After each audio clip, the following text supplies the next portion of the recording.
This meeting is being recorded. All right, take it away, Joe. All right, thank you. Well, good morning, everyone. I'm Joe Hefner, and I'm one of the workshop coordinators, professional development workshop coordinators in the Project Optics group. And today we are very privileged to have Rebecca Vieira and Evan Richards here to do a amazing program on the PhET simulations. We've probably all seen and heard about these simulations before. And I think what we're going to get out of this workshop today, among other things, is how to get more value out of these simulations, addressing some of the issues that Ralph brought up. And I have heard Rebecca talk about PhET before. She came to NCSA APT in November, I believe it was, and just gave several amazing talks. And I know I learned a lot about better implementing the PhET simulations. So Rebecca and Evan, take it away, and thank you for being here. Thank you. Okay. All right. Yeah, thank you so much for having me. I'll just briefly share a bit about myself, and then I have Evan share about himself too. So I am what is officially called the Associate Director of Global Initiatives for PhET, which is something new. Long story short, because you may not know what goes on behind the scenes with PhET simulations, if you even know what PhET simulations are. I'm curious, is anybody like brand new to PhET simulations? I'm not seeing anybody say so, but if you are, that's okay. And you know, even if you've used PhET simulations for a while, you may not know what goes on behind the scenes and some of the other supports we offer. So that's kind of my goal today, is to share that. And then to also have us work through some things that PhET recommends for certain pedagogies. So my background, just so you know, I taught in high schools for 7 years. So I did not teach at the college level.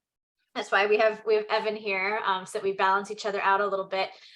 So I taught for 7 years, and then the past 10 years, I have supported the development of STEM teachers across the United States and also internationally. So I've worked, I was with AAPT as their K through 12 program manager for 3.5 years, I think.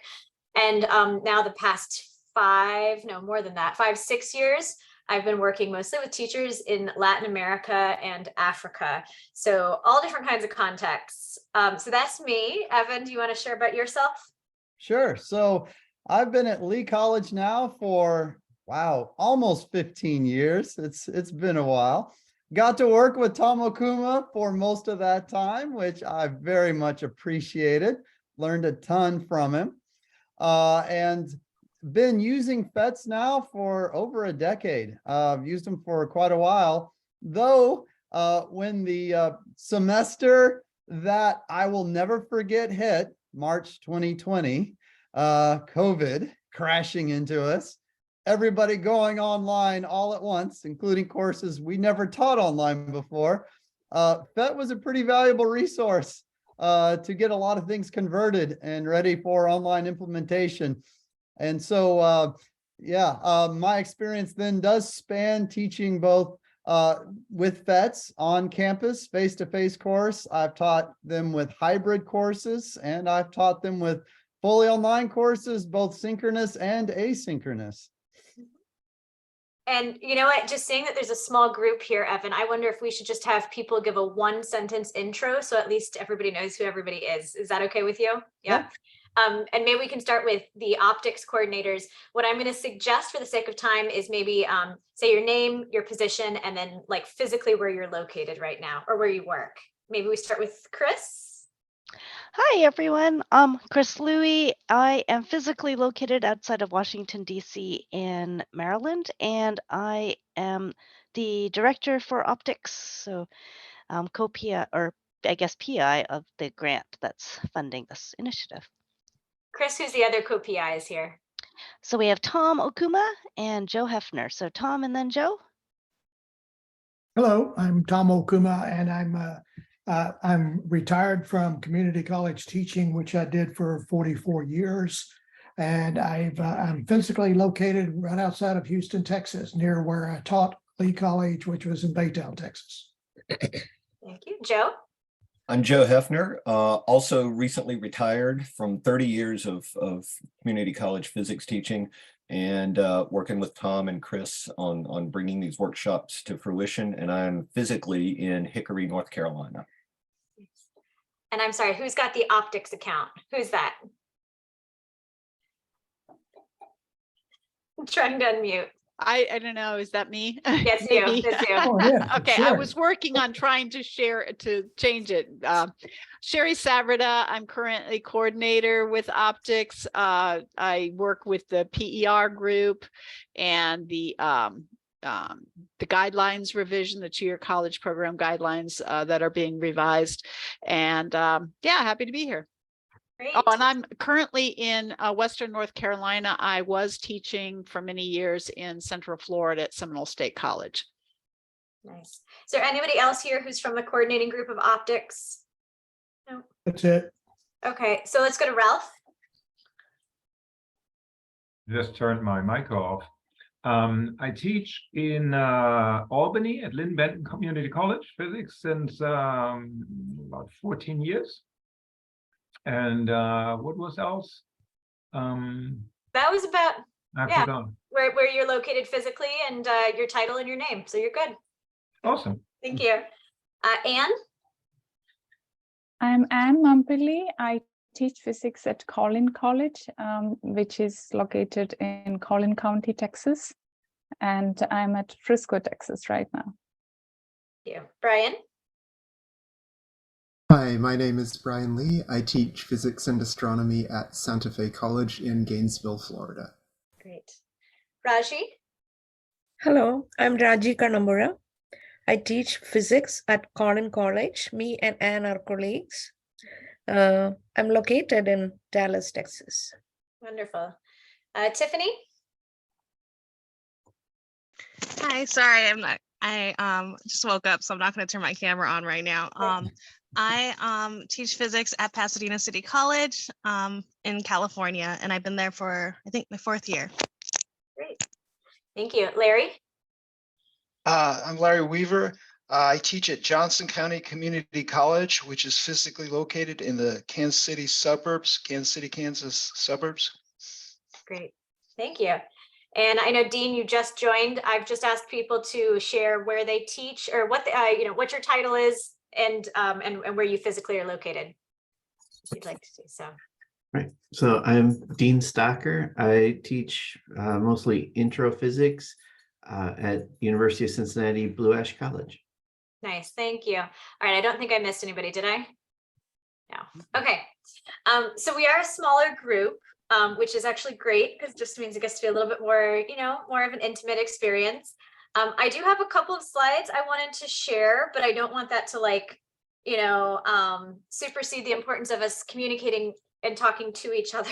So I'm going to give just a quick intro to PhET and also some of the objectives that, at least Evan and I in optics, we've all talked about as being important for this workshop. But I'd also like you at any point to just unmute your microphone and let us know, if you have things to say, don't wait. I don't want this to be a presentation. So the objectives that we set was to help people learn how to find and use PhET simulations effectively for lessons in your courses.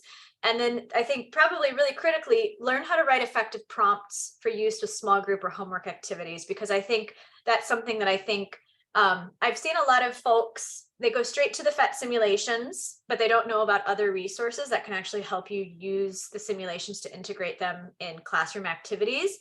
Sometimes people are uncertain, like how much structure to give, how open should things be. And so we have some general guidelines and we'll do some practice with that. So that's what I've put on the slide, but is there anything else that anybody wants to get out of this workshop?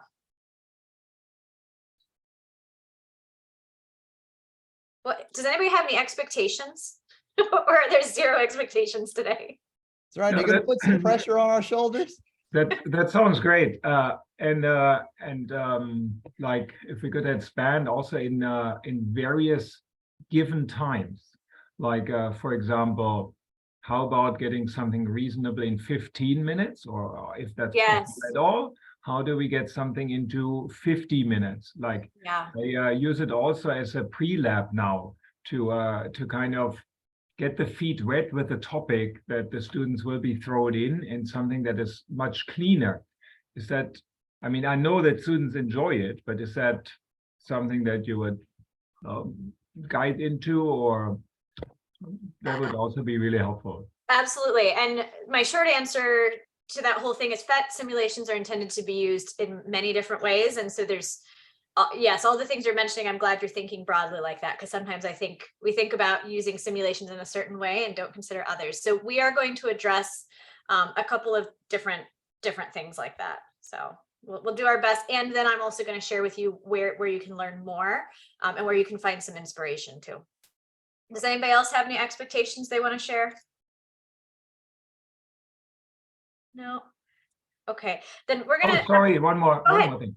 If Yes. there is something like a database or a full lineup, like I'm going to the PhET simulation and literally click out what have people done Yes. as a guided program, particular thanks for mentioning during COVID. And then there's whatever, just start with what I like the best. And usually there are just 3 or 4. And if there would be like more, I think it'd be really helpful, and I'm happy to join mine in if they're all useful, which I would like to reflect on in these 3 hours now. Perfect. Okay. Yeah, I'll definitely be sharing with you the activity database, and which we're going to be improving. But all the things you're mentioning are like super relevant to the things that PhET's working on right now. So awesome. Thank you. Okay, so I'm going to just give a little bit of back history, and then we're going to go to the website and do some exploring, because even for those of you who have used PhET simulations regularly, I think there's more to find. For those of you who didn't know, PhET simulations were founded by Carl Wyman. He got the Nobel Prize in Physics in 2001. And for those who didn't know, PhET actually stands for Physics Education Technology, but we've since expanded into chemistry, mathematics, tiny bit of life science, and a little bit of astronomy / earth science, lots of related things to astronomy, but we only have a few like astronomy specific simulations, but lots and lots of physics. And so the first thing I would actually like to do is to pop us into groups, like for like 4 minutes, like for a very short amount of time. And I would like you to share with each other, how have you already used PhET simulations in your classroom? What courses have you used them in? What context? And if there are specific simulations that are your favorite, it would be, feel free to share that as well. So I think maybe I'll give about 5 minutes, and I'm just going to put you in random rooms, if that's okay with folks. Let me see here. I may need to have somebody pass me host control for that to happen, unless whoever is the host actually does that for me. Chris, do you prefer to make the rooms, or would you like to temporarily hand me host control? I can hand you host control. I'm surprised that you can't. Yeah, I don't know why. It's bizarre. Some versions allow it and some versions don't. Okay. Oh yeah, it's now not even letting me hand over host control. That's fascinating. Just go ahead and put us into, why don't you put us into 3 rooms? It's not letting me do that. Actually, 4 rooms would be better. 4 rooms. Yes, I would love to, Rebecca. Maybe we will not do that right now while I try to figure out why it's not letting me have rooms. This is bizarre. Yeah, no worries. Okay, well, let me just go ahead and just ask the group, and let's hear from somebody who hasn't already spoken up. Who has used a PhET simulation in, let's say, the last week? I'm curious. Anybody? I already heard from Ralph. We're going to hear from Evan. Raji, go ahead. I use it for online labs a lot. Tell me more. Do you want me to talk about any particular simulation that I use? Or? Yeah, choose one. All right. Electric fields lab. And what do you do with it? Like what kinds of, is this happening in the classroom? Is this as homework? How do you guide them through it? For example, in the classroom, one simulation that I use a lot is the capacitor. Okay. It's so good that, like, for example, I'll ask the students to calculate the value of the capacitance using the formula, and then they can actually see the value of the capacitance, then the charge, and then when you change the area, how does the capacitance change? When you change the distance between them, the capacitance changes. Then also they can calculate the charge and the voltage if they, or either one. And also introduce a dielectric, take it out, all those, everything that they have to learn about capacitance, you can teach them using that simulation. Beautiful. So it sounds like you're focusing on those underlying fundamental principles, but Mhm. it's not just qualitative, you're also having them make some predictions with the equations that they know and then see the outcome and see if it matches. Did I understand Yes. that? Okay, Yes. beautiful. Does anybody have another example, perhaps of a different way of using PhET simulations, not as a lab experience?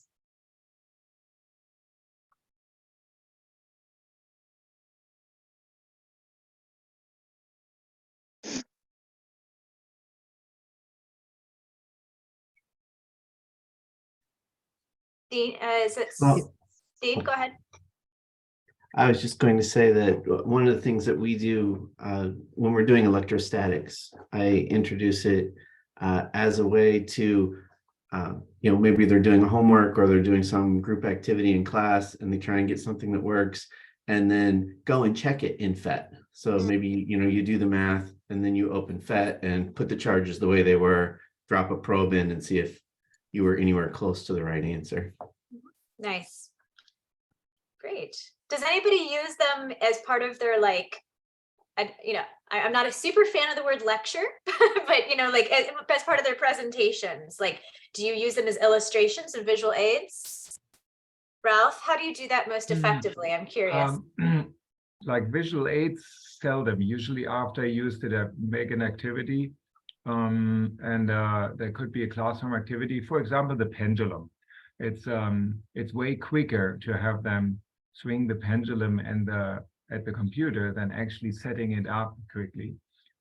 So that would be one where I have them explore the relationship, and literally just give them a quick list what matters for the period or for the frequency, and then give them 15 minutes on the pendulum to nice. Great. All right. So yeah, there's lots of different ways. Let me go back to sharing my screen for just a moment here. So PhET simulations were made to be engaging for students, relevant, accessible, effective, personalized. I'm hearing, a lot of you say, this is a place where students can go and do experiments more efficiently. They can check their work, et cetera, et cetera. One thing I do want to point out, and I think this is something Ralph was mentioning at the beginning, is, if you just hand a student a simulation and tell them to play with it, students can learn a lot. At the same time, students may not engage with it in the way you expect them to, and they may not learn what you want them to learn, right? So there's a beautiful balance we have to find. PhET simulations were not created to be hands-off from the teacher. So the teacher is still expected to be some way scaffolding the experience, and that could be through a worksheet that you give the students. It could be through prompt questions you give to the whole class. It could be through scenarios that you create and ask students to make predictions. Even if you send them home, sometimes you only have to give them a single question. Like, I like this one about, determine all the, identify all the variables that affect something. Sometimes just giving a simple prompt like that can be really, really effective, but we generally don't just say to a student, just play with it. We might do that just as an intro, what we call open play, but that's a pathway into something that's a little bit more scaffolded. So I just want you to know that's kind of the design principle. And then ultimately the goal for us is to help students see that learning physics can be more like doing physics, where they are the ones asking questions, they are the ones who are engaging.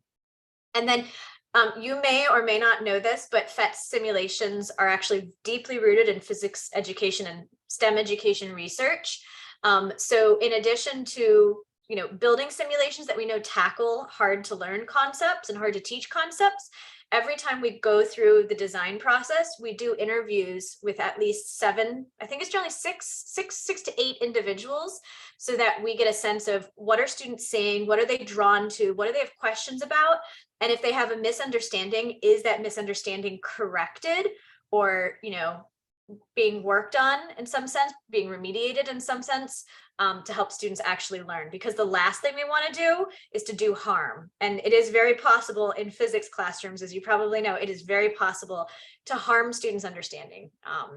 They walk in with a lot of kind of cognitive baggage. They come in with a lot of great stuff to build on, and the physics teacher needs to know what to do with that. So, and we have a total of 150. It's a little more than 150 simulations. Everything from the website is free.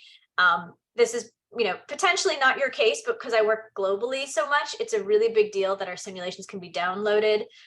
If you have students who don't have internet access at home, they can download them onto their computers and even onto their phones from the website and use them offline.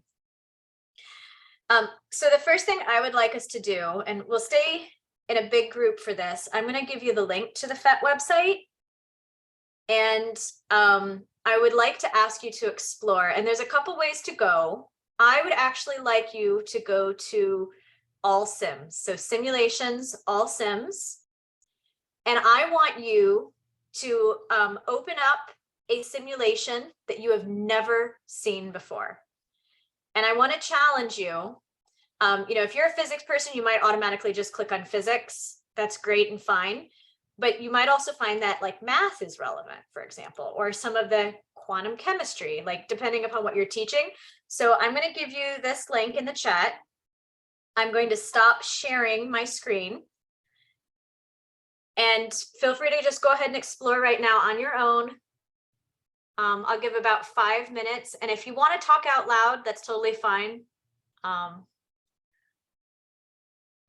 But find something you've never seen. Where's that capacitor simulation that you mentioned? I'm now curious, and it's not under C. Let me take a look. I'm in physics right now. Physics. Yeah. It's capacitor. There's a capacitor labs basics. If you go under electricity, magnets, and circuits.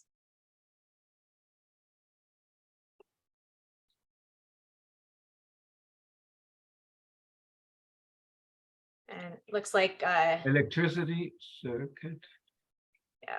Which one? So I went to physics. Capacitor labs basics. It looks like Evan put the link in the chat too. Oh, you did? Mm-hmm.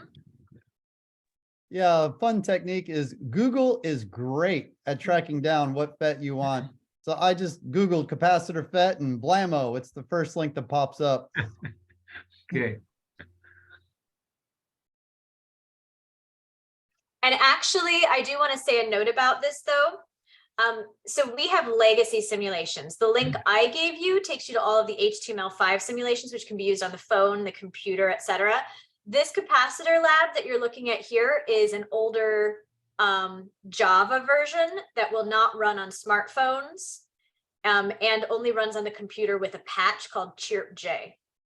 So I'm not saying don't use it, but you may have accessibility issues for some students, depending on their device. The one that I was telling you about, the capacitor lab basics, if you go into the search on the website, like I showed, you'll see capacitor lab, but it has slightly different features. And I understand that you were converting over some of the legacy labs to HTML5. Is that effort still underway? It's still underway. It takes about $100,000 in 9 months. So, Yeah, so it's not fast work. It's not fast work. So it's a capacitor lab basics, Rebecca? Yeah, I'll put it in the chat, but you should be able to find it on the search. I did. Oh, you did? Okay. I saw one and I fiddled with that. Yeah. So some of the ones that are like, you know, it may not be a perfect match when we do an update from a Java or a Flash to an HTML, depending upon what we know about student learning now and, you know, visual preferences and design, there may be different features. So some people do prefer to use older versions. And again, that's fine. We don't take down older versions because we know people rely on them. Yeah, for instance, the fluids video. Yes. or I'm sorry, simulation is really a nice one, but you can only get access through Chirp. Absolutely. So I should say when you go to all sims on the website, like I showed you, you'll notice it shows it says HTML5 prototype. If you get rid of those two filters, it will show you all 165 results, including the Java and Flash. Flash, you're probably never going to get to work, I don't think, unless you know fancy tech things. So, Rebecca and Evan, unfortunately, it turns out this updated version of Zoom, we needed to have set the breakout rooms ahead of time. Oh, gee. Okay. Oh All my. right. Yes, this is frustrating. I'm sorry. I appreciate you looking into it. No problem. You know, part of the joys of teaching is adapting on the fly. That's right. Indeed. I'd love to hear from, well, I know we're still kind of exploring, but if you are somebody who hasn't yet used the microphone, in a few minutes, I'd love to have you share your screen, maybe show us what simulation you're looking at so we can all see a few new simulations. So. Has everybody found something new that's relevant to them? We release prototypes, maybe one new prototype every 2 to 3 months. Oh, Chris has found the vectors one. That's great. And then we're doing the other reason why it's so hard for us to like make these updates to the old legacy ones is because even the HTML5 ones, we're constantly making updates. So for example, if you go to Energy Skate Park, which is a super fun one, we now have locale, like locale options where you can have, and this may not be relevant to you, but like in Africa, we have an African character set that reflects some of the local cultural styles. We also have a conservative set. There are some countries that even on character images, they want to make sure all the girls, adolescent and older girls' hair is covered, that they're not showing any skin. And we have an option for that. And so we're going to start including that in all of our simulations. So I'm just trying to say even with some of the simulations you have been working with that are the modern ones, you may still see changes. Okay, about 5 minutes is up. Would anybody who has not yet used their microphone care to share their screen and show us what they're looking at? We don't expect you to know, or you don't have to teach us anything. We just want to see what you're thinking about. I can do that. Thank you, Sherry. Let me share my screen. Hang on. This one. I found least squares regression. I decided to go to a math one. And I thought this was really cool because my students were always looking at the regression coefficient and, the residuals and what the heck does that mean anyway? And they always tended to misinterpret what that number meant. And I liked that you could, move things around and see how things change. And I thought that is actually a really cool way to see, what the meaning behind the analysis was. So yeah, that was it. Beautiful. Does anybody have any questions for Sherry about the simulation? Or want her to show anything? What's the distinction? She's an expert? Say it again. Now that she's an expert. Not hardly, but What is the distinction between the red line and the blue line?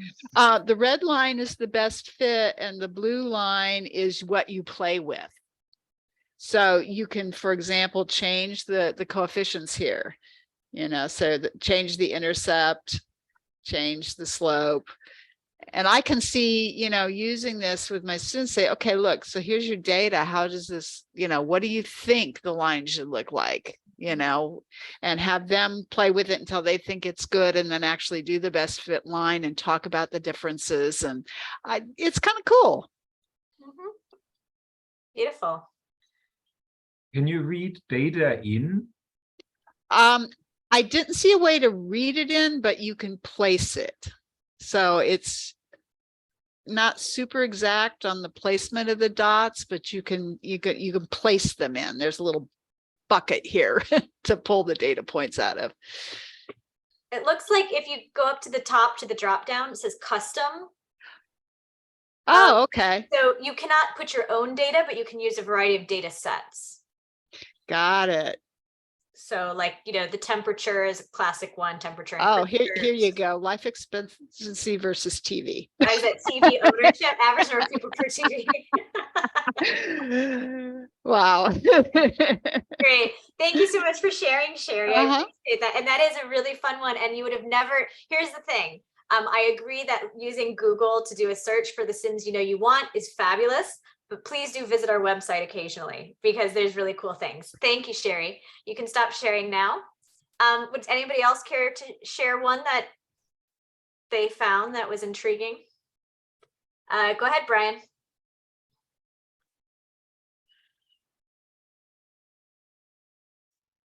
Yeah, so the one I was looking at was the one on greenhouse effect, because that's something that comes up in the astronomy class.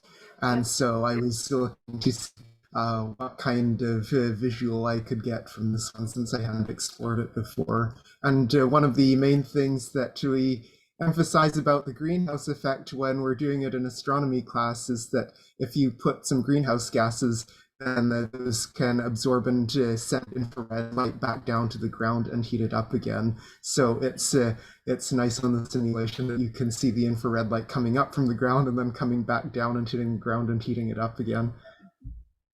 And this is a great one to match with. There's one that's called, I think, Light and Molecules, or Light and Molecules, where it actually takes a look at what's the effect of various forms of light on various forms of atmospheric molecules. So if you haven't seen that one, check that one out too.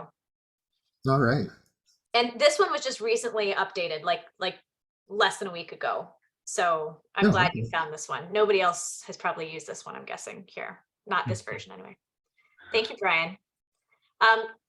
So Dean had a good point in the chat about how when you are playing with a new sim that you've never seen before and about a topic you don't know anything about, it's really easy to get lost and not really know what to do with it. So that's a good reminder for us when we provide a sim for our students.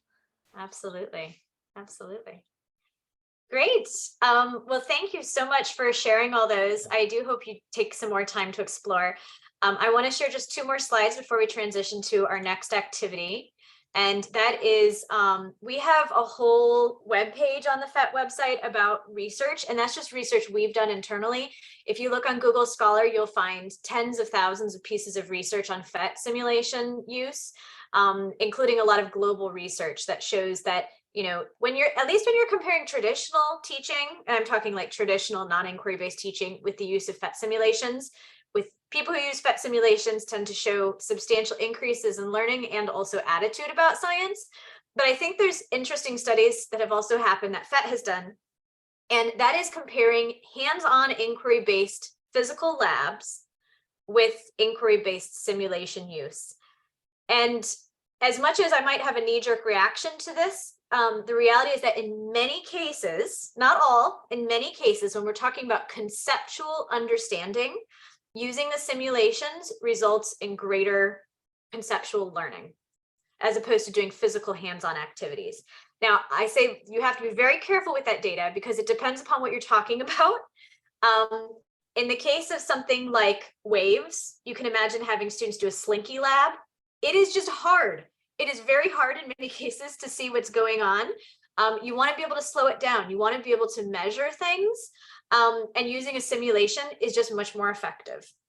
Similarly, when you're doing electric circuits, students can infer what's going on with the brightness of a light bulb. Of course, you can measure things like current and voltage drops, etc. But when you're actually talking about conceptually what's going on with those electrons, they can't see them. And so a simulation can be much more effective. Now, I do not want to downplay the importance of hands-on activities because hands-on activities teach so many more skills. So as a PhET person, we never would advocate for getting rid of hands-on activities.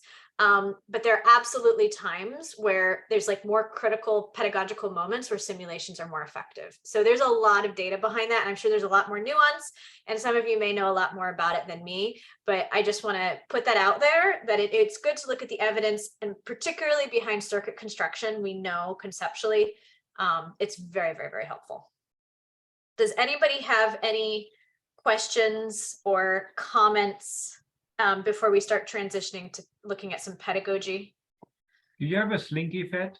Oh, It's yeah, that one that I just showed, which was, it's a wave on a string, I believe is what it's called. yeah, but that's transverse. Like, do you have a Slinky? Oh, you mean like compression waves? Yeah, like no, so, using as a compression wave. yeah, using it as compression waves. So the closest one would Waves be and sound. waves and sound. Yeah. Yeah. Thank you. Yeah, waves and sound. I know we're actually working on another update to the sound one. So yeah, look at waves and sound. That shows the actual molecules, which is nice. Any other questions? No. All right, Evan, we had put in here a 5-minute, no, we don't have a break here. Sorry. We are moving on to provoking deep learning. So, and I do believe we give you a break at some point, but it's not now. We do. Yeah, it's coming up. It's coming up. Okay. So some of you were asking about how much structure do we give students and how much do we have it be open? I will say PhET recommends strongly that anytime you introduce a student to a new simulation, you give them 5 to 10 minutes of more or less free exploration. But I would call it, what do you wonder? What do you notice? I am curious. I'll stop sharing actually for a second. Why do you think we recommend that? Why do you think, is that just wasted time? What did you just do when you encountered a simulation for the first time? A new simulation. Well, you pick around at it, you look for features, you kind of see what's available, what's not available. Maybe you run it once and just kind of see what you see. Yep, I like that. Anything else? I just add in trying to get some sense of what's going on, little sense making in many ways. I mean, it's kind of natural to want to draw out connections or see patterns in what the simulations are showing you. Right. So I think both of those things are true. I will tell you, the studies PhET has done has shown that when we tell students just to play or even don't give them any prompt, for the first 5 to 10 minutes, 80% of student talk will be on the subject that you want them to be on, which means that PhET simulations are engaging enough that students will start talking about the things that you want them to. They will explore. They'll start to get a sense of what's going on. But here's what's critical. They also know what the dials do. They start talking about what does this or that represent. Like, I love that question. How's the blue line different from the red line? Like, as a teacher, if I were to just go in and say, make the blue line match the red line, you know, they're going to get the job done, but are they going to really conceptualize what's going on?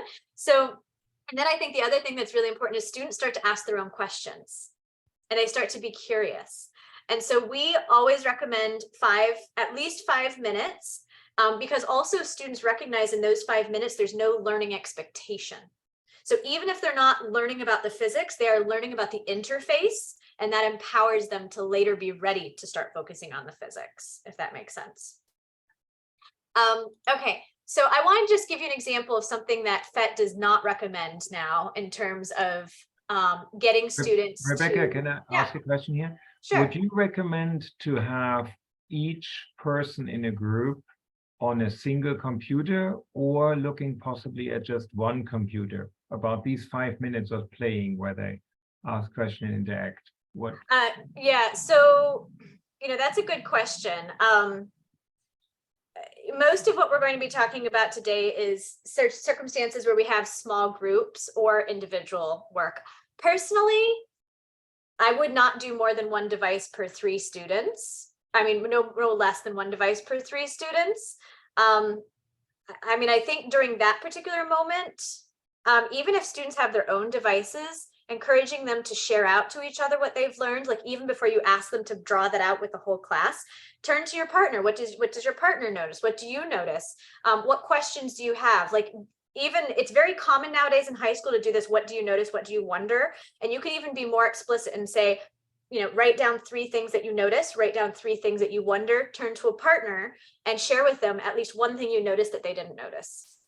I don't know if that answers your question. Mhm. Yeah. I was literally wondering if there's like research that says, oh, 2 people on one computer is better than 1 person on one computer, or not. No. I'm not personally aware of that. The people I would actually ask that about would be, there's a lot of research on that stuff in pair programming. For introductory programmers, which is also working on the computer, they strongly recommend, I think, 2 people working to talk it out before they do stuff. So I don't think PhET has looked at that specifically. If that makes sense. I really like the thought of exploring that dimension. All I can offer is some anecdotal data, though I'm now hearing my former research advisor screaming at me. Anecdotal is not the plural of data, but I'll throw out of my own experience at least. So I teach in a studio style lab. So it's, you know, I came in from Bob Buechner's scale up program, and Tom was kind enough to help me get rolling with a studio style lab at Lee. And I've had the joy of teaching that now for over a decade. I will tell you, in my experience, if students peel off onto their own devices, there's a danger, unless you really ride them, of them collapsing into their own little world. Yes, agreed. So I actually, you know, don't mind some, to a limited degree, on being on their own devices to do this, but I will then transition them to, okay, one screen, we're all going to work together on this one screen. In fact, I've got a renovation coming soon, fingers crossed, hopefully by the summer, where we're going to get installed fairly large computer screens at each workstation. And with the intention that they will only be running the PhET on that, and they gather around it to enhance that collaboration. Yeah. Yeah, I think that's great. Okay. So, so where I wanted to go with this is, how do we ask really effective questions with PhET simulations? And what PhET calls these really effective questions, you know, especially when we're talking about small group or individual kind of tutorial style work, is what we call a challenge prompt, instead of just being standard questions. But what I will tell you is that when we do see teachers giving guidance to students, you know, fairly too frequently, unfortunately, we see this very direct instruction. So here's a projectile motion simulation. Set the cannon to 45 degrees. Measure the distance for speeds of 5, 10, 15. Now graph launch speed versus distance traveled. I actually think there's a lot that can come out of that, but there's more effective ways to get to the same point. So I am curious to know, what kind of challenge prompts might you give? What kinds of questions or what kind of challenge prompt might you encourage a student to answer that could help them get basically the same information as from the direct instruction? Feel free to open your mic.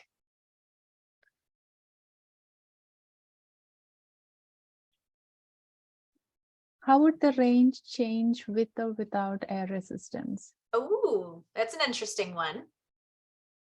Okay, so what is the effect of air resistance on a projectile? So that's definitely something that would be learned. That would be maybe a little bit different information than what they get from the direct instruction, but I love that challenge prompt.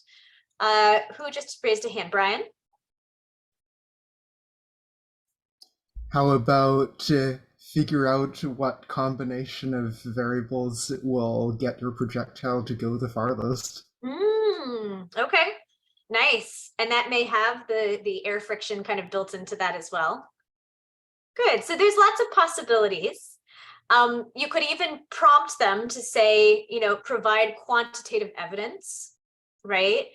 Because sometimes when we tell students just to find the variables that affect something or how variables affect something, they don't often start digging into all the additional tools like the ruler or the timer or the measurement, you know, of the range, etc. So there are ways to allow students to have that agency for how they're going to solve that problem. So yeah, what are all the ways to affect a projectile's horizontal landing distance is one potential thing here that we could ask them. So typically PhET simulations, I like to encourage people to use challenge prompts, especially as to like lead worksheets or tutorials, or even if you're just giving students guidance in the classroom to, you know, if you're not writing anything down and you're just saying, I'd like you all to work on this for the next 5 minutes, blah, blah, blah, blah, blah. So here are some sentence starters. Find all the ways to increase whatever, in this case, force of gravity. What is the largest and, you know, dipole moment that you can make? And so basically this allows students to explore, it allows students to compete a little bit in a friendly way. It also encourages them to create. So create, how can you increase or decrease, develop a procedure for, how do you know, justify it with, you know, with data or with evidence of some form. And I just want to highlight, very often I see people using PhET simulations to encourage people to make predictions, and there is power in predictions. So I do not want to undersell this right here. Like asking students to make predictions and to do something like, are any of you familiar with interactive lecture demonstrations? Okay, I'm seeing a few heads, you know, or peer instruction, which often uses, you know, predictions or you know, questioning kinds of techniques. That's extremely powerful, especially if you're having students rationalize their thinking, compare their thinking, you know, check their thinking, and then think about what has changed. Extremely powerful. A prediction, though, typically, you know, motivates, you know, looks for verification, motivates the application of principles. And what I want to push people to consider with simulations is what is kind of the opposite. Instead of us as a teacher preparing the scenario and asking for the result, which is often a single kind of sometimes closed form solution, I think it's really productive at the beginning of worksheets or assignments to give people challenge prompts. So to ask, what kind of a scenario would provide this result?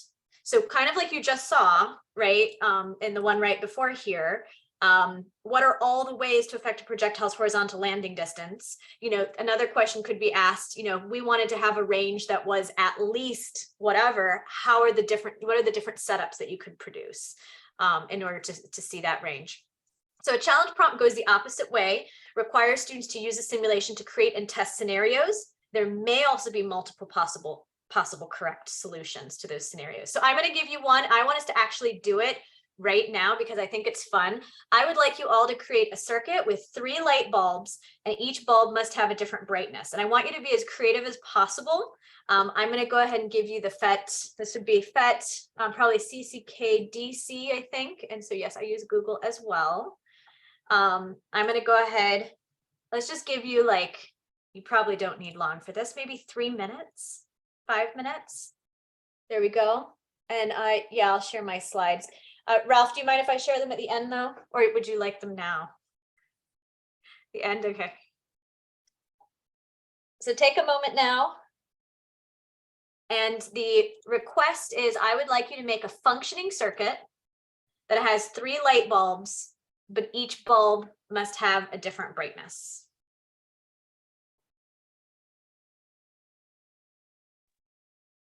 Have any of you given this prompt before? I have.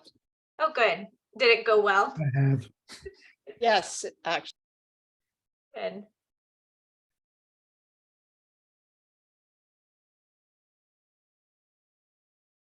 And welcome to Ken. I see you're here. You joined us.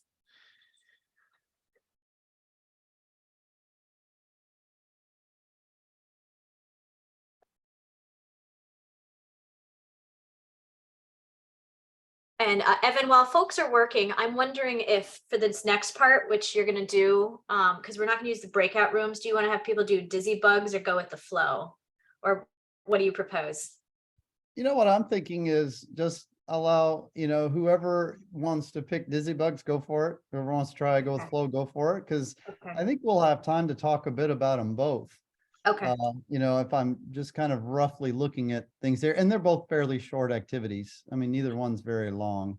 Maybe what we can do then is just give people some like quiet time to work on them, and then we come back together. I think so. Yeah. Okay. All right, I'll get those links ready. And I've got an idea on the jigsaw. Okay, I was I've already wondering. started jotting down a few notes. Okay, on that. perfect.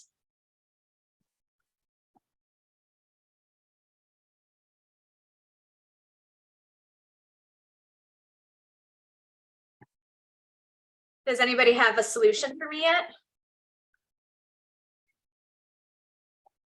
Nancy, would you like to share your screen and explain what you got? Sure. Let me look at it up first and then I'll share my screen. Whoops, I gotta get it. Sorry. It's okay. Okay. So this, I did this really simple. I just changed the resistance of each light bulb. So it wasn't very creative. That was the simplest thing I could think of, and I wanted to do it simple. Well, now as a class, we're going to have a really good conversation about what in the heck is resistance. We might have an interesting conversation about why, you know, some bulbs that we buy in the store are brighter than others. It's not necessarily a resistance thing, but yeah, that's great. Does anybody have any comments on Nancy's? Did anybody do what Nancy did? When you did a version of this at the NCSA PT meeting, I was shocked at how simple this. The thought of varying the bulb's resistance never even occurred to me. So yeah. And you will learn things from your students when you give them this open kind of stuff, right? The thing Yeah. is, what I found is they will often find features that you didn't yourself. Yeah. Now, I mean, as I just happened to, I mean, I think I've used all of the PhET simulations, so I was very familiar. So I knew already going into it, you can just change the resistance of the light bulbs. So I already had prior knowledge. If this was brand new and I never saw it before, it wouldn't be so quick. Great. Thank you, Nancy. Could we get, I'd like to see another one that is quite different. Something different from Nancy.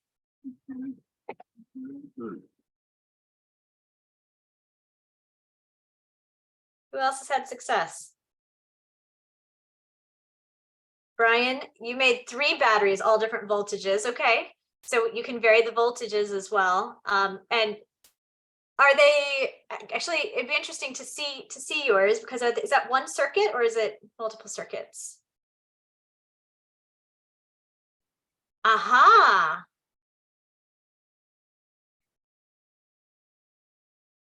Nice.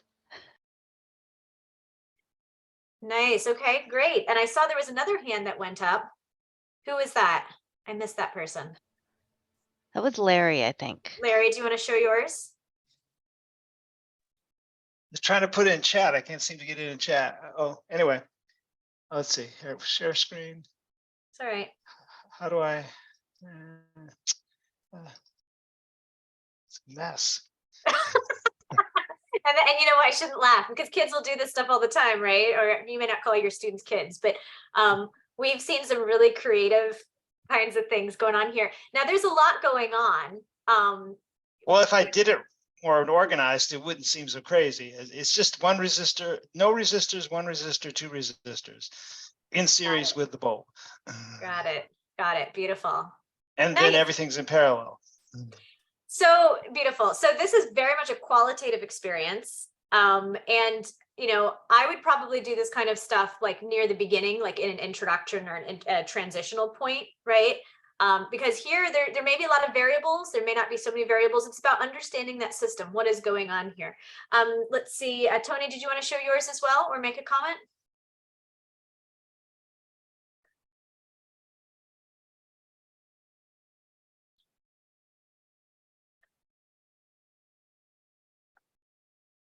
I think Tony may be muted. Sorry about that. Yeah, I had my hand up and it wouldn't let me unmute while my hand was up. And sorry about that. I'm working on a little laptop here.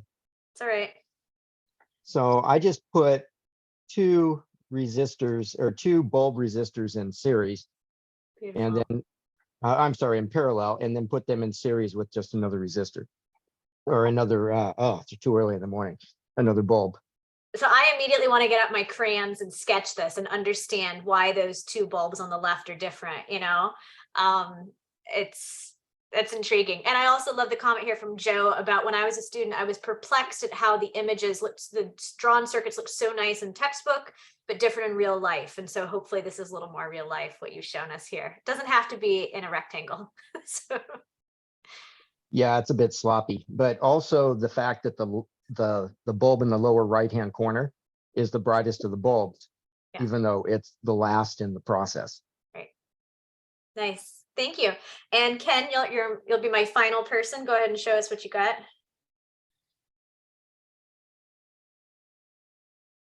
Let's see. Tony, could you stop sharing, please?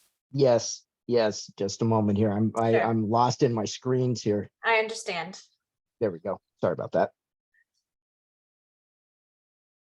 Good to see you, Ken. I think you're muted, Ken. Ken is from the great state of Illinois, where I used to teach. No, I'm not muted. I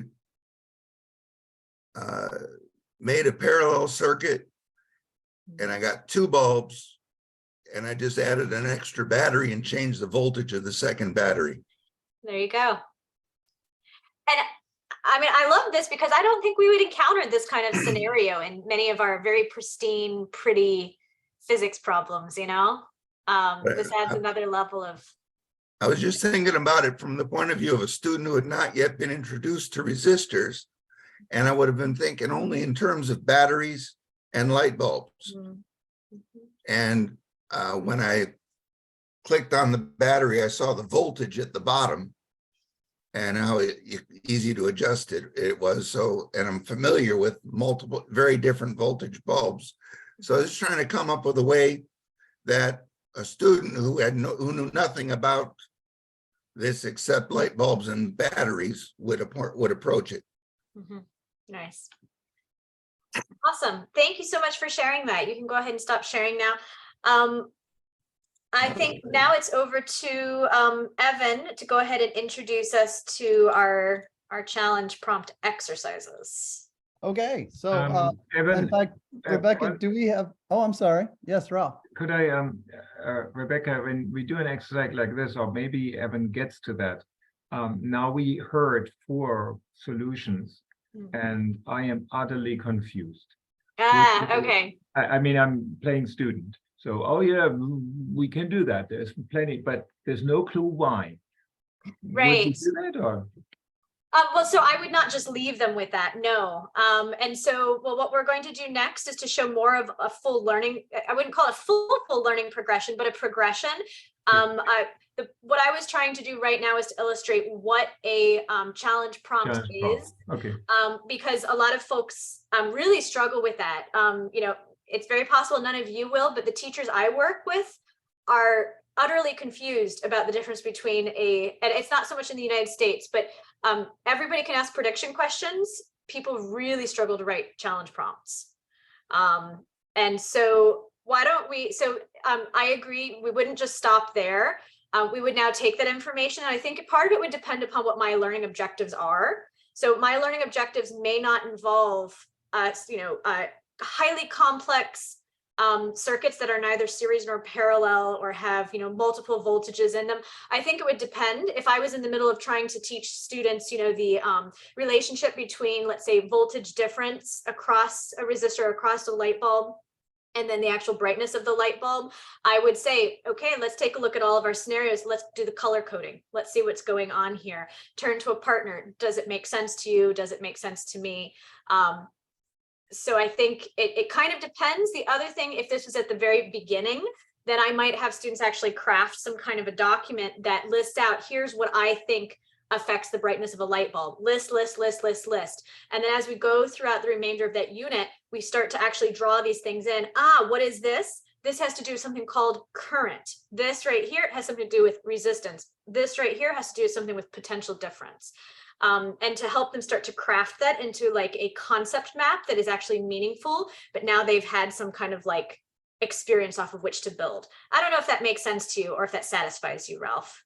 No, it's all good. For what it's worth, if I have a student who comes to me and asks the magical question of why, I celebrate that. I've got them hooked at that point, you know? And especially if they ask that at the beginning of when we're just getting rolling. So just like Rebecca was saying, for me, this is more of phase one. And if I got a why question, oh, I got them hooked for phase two, right? Where we start to get into the details of it. Yeah, but I appreciate you bringing that up, Ralph. We do not want to just leave people on a cliffhanger and not address it, because physics then becomes a circus of physics, and that's the last thing we want to do. Now, I did notice Nancy had a question, had her hand up. Yeah, I think especially for circuits, it's I do the hands-on and the PhET together, because the PhET can help them visualize what's happening in a way that just looking at the circuit doesn't. So I actually do a combination of them both, and I just find that seems to work very well. I don't know if other people have had a similar experience combining the hands-on with the PhETs. That one's a very popular one for doing that. Yeah. Yeah, that's great. Ken, did you have a comment? Yeah, something I find very useful in lab is the electric field hockey, because it's already aimed at a goal. But I have found groups who will do something quite unique. They'll set up a chain, I guess you'd call it, or a tube of charges. And they may use 50 positive charges and 2 lines, and then shoot the negative charge into it. And once it gets going, it just follows the tube. So they really avoid any concept of distance. So sometimes I find I do have to add a little bit of a restriction, such as without using more than 12 charges. There you go. Yeah. And also I find that a lot of instructors, when they're first exposed to this sort of thing, the first thing they ask is, how do you grade it? And all I can tell them is, if it's creative, it's good. I love the tube. I've never tried that. Next time I'm on it, I will build a tube. That's good. My students created the tube too, so I'm glad. It must be a common way to get around, really. See what the point was. You're drinking your coffee with a straw? And in terms of the grading issue, we've got something coming up in just a bit that I think could also help address that. We'll talk about a certain format that I like to use. Okay.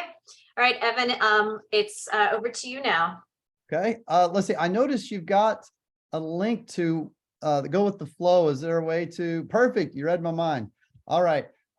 Coming up next, I wanted to give you just an example of a couple of challenge prompt based labs that I've used in the past that use 2 different PhET simulations.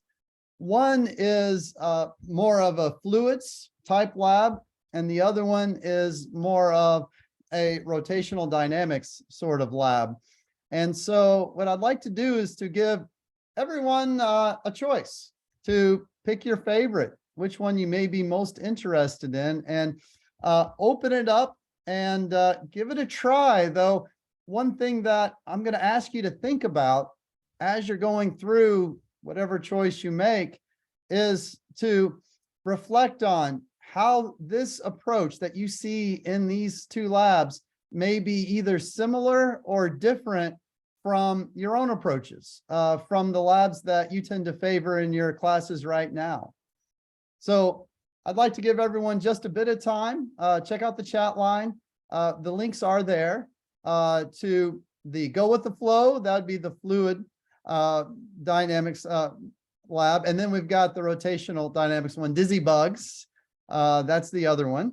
And so, like I said, pick your favorite and then reflect on, based on the approach that you see in there, how similar or different is that from your own? And we'll, of course, come back and share in just a few moments. And these links should make an automatic Google Doc copy for you so you can write on it. If anybody does not like that format, need something else, let me know. Ah.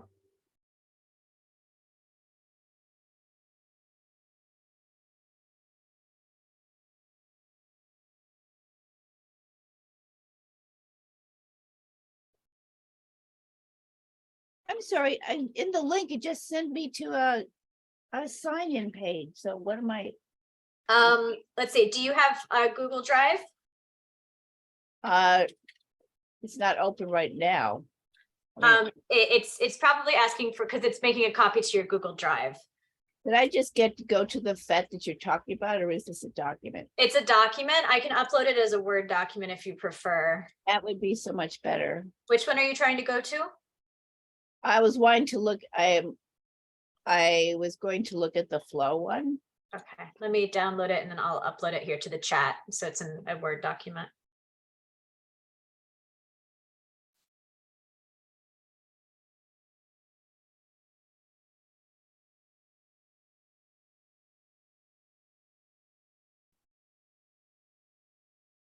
You should have it now.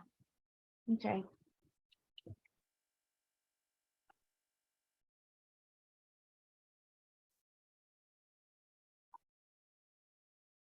I'll put the other one up there too.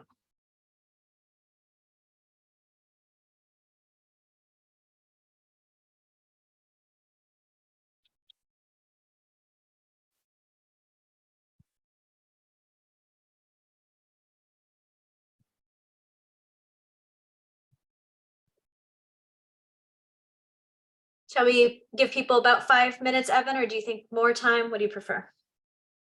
I'd say 5, maybe 10 minutes, somewhere in there. So maybe aim for, say, 12:15, 12:20-ish, somewhere in there. That'll give folks enough time to get the simulations up and running, and then take a look at the labs and maybe play around with them just a little bit. And of course, a chance to reflect.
maybe take, what do you think, 2 more minutes and think about how this approach may be either very different or very similar to some of the things that you're currently doing.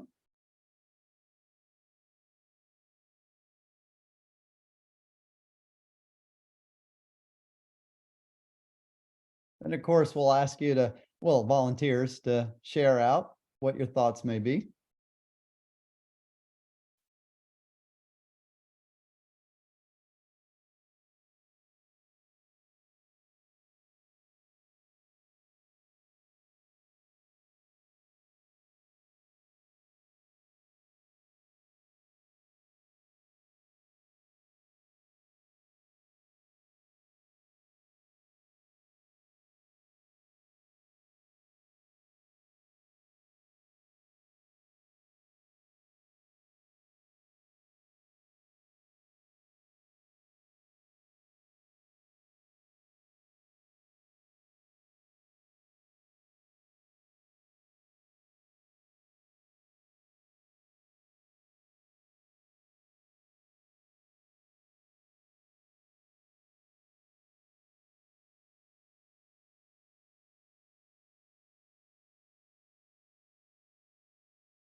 Yeah, it is fair to say the chirp jays every once in a while will give me a bit of heartburn, especially when a whole class of students trying to get them loaded. So I can sympathize. I've been there. So maybe another minute or two, especially if you've had issues with getting them to get rolling.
Okay, well, I can see at least several people are beginning to give me and some indications that they've had a chance to play a bit.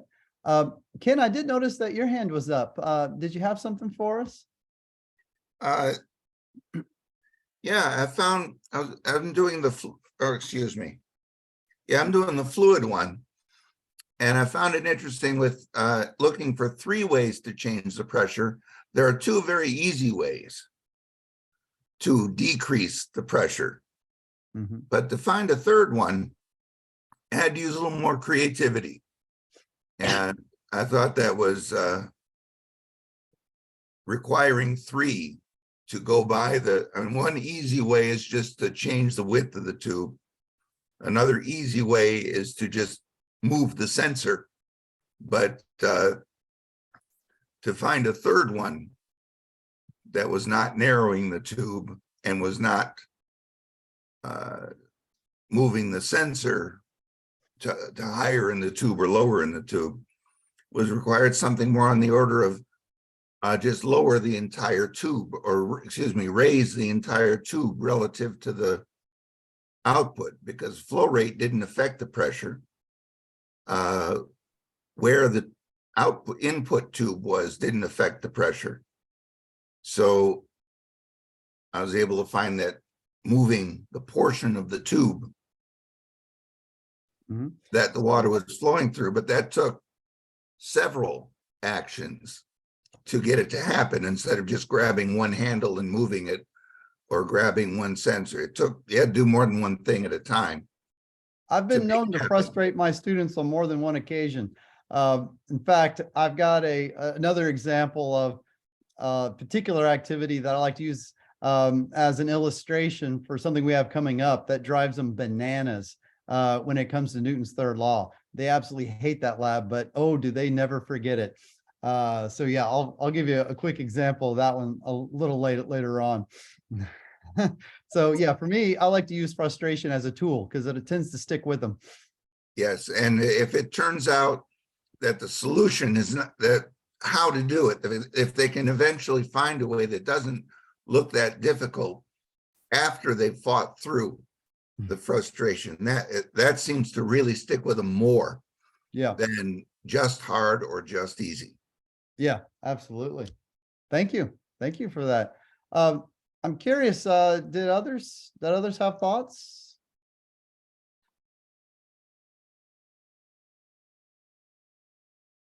One of the things I remember from my early days of teaching is it was my first class I was instructor of record in. And I would ask, my students, hey, are there any questions out there? And I would immediately say, oh, no, there's none. I'm moving on. I had a professor walk by, overheard that and said, come over here for a minute. When you throw something like that out there, you got to give people a chance to process it, to think about it. An old trick he taught me was to count to 10 in your head and only then pick up and move on. So whenever I like to toss out, are there any thoughts, any questions out there? Now you know what's going through my mind. I'm already counting to 10 in my head out there. And once you see it, you can't unsee it. So are there comments, questions, ideas? Oh, yes, we've got some hands up. Let's see, Nancy, what have you got for us? Oh, I just wanted to say that I disagree respectfully about trying to find something, having them do things that are really frustrating unless it's really meaningful. So I'm not sure with this activity. I did the flow one as well, and especially when you get down to the other. I mean, we so carefully try to get them to look at Bernoulli's and how the pressure changed with speed, but then you're kind of inverting it and saying as the speed change. So I don't know. I probably wouldn't use this as is. I would really maybe, because I tried to do something similar, but I just found this would be a little too frustrating for students. This is just my own personal take on it. Fair enough. And one thing that I have learned from teaching at different places is that the types of students I teach in terms of how they process information and to what degree that I can build in scaffolding or remove it is very different. And so I fully understand if you've got students who would benefit from a revision or revamping of the activities, I certainly would wholeheartedly support that. I don't have an issue with that at all.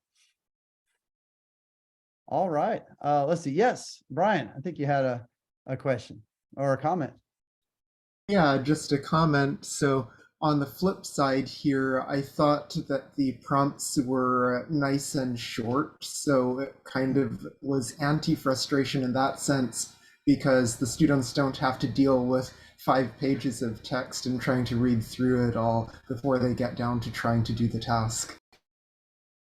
Thank you. Thank you for that. All right. Yes, Ken.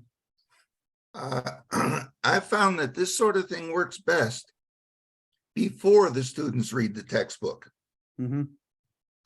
No exposure to it prior, maybe something I'm going to do the following week.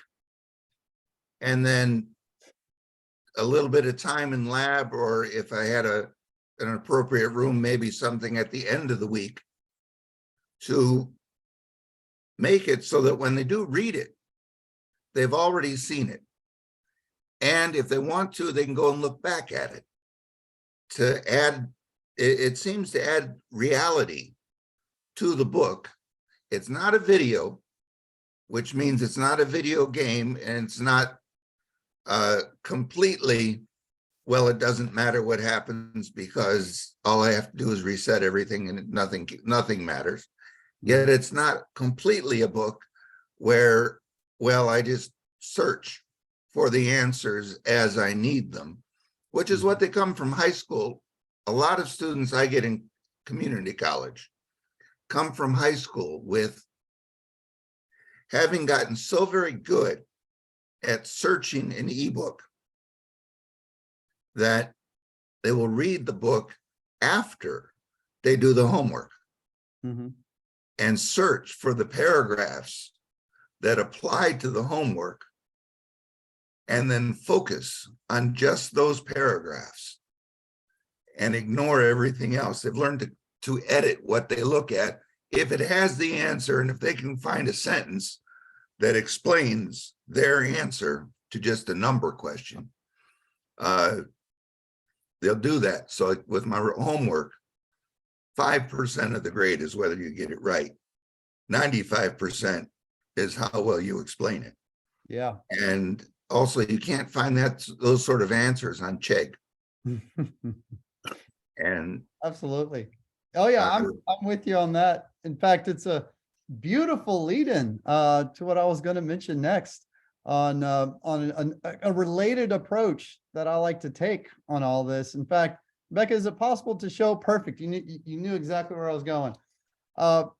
So one of the things that I kind of chuckle at is that textbook sellers absolutely, well, they gave up on me years ago because I really like the guided inquiry approach, which is essentially what you were getting at, in that I agree with you 100%. I don't want the students to walk in having already read the book and know where I'm going with this stuff.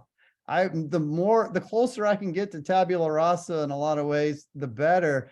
In fact, it's this, when I see students coming in who may have had some experience before and may know where I'm going with things, they're the ones who tend to gum up my works more than anybody else. And so I actually, I don't want my students reading ahead. I'm one of those professors like, they ask me, well, am I supposed to read this chapter? I'm like, no, just come in. I got stuff for you to do. I got things for you to discover.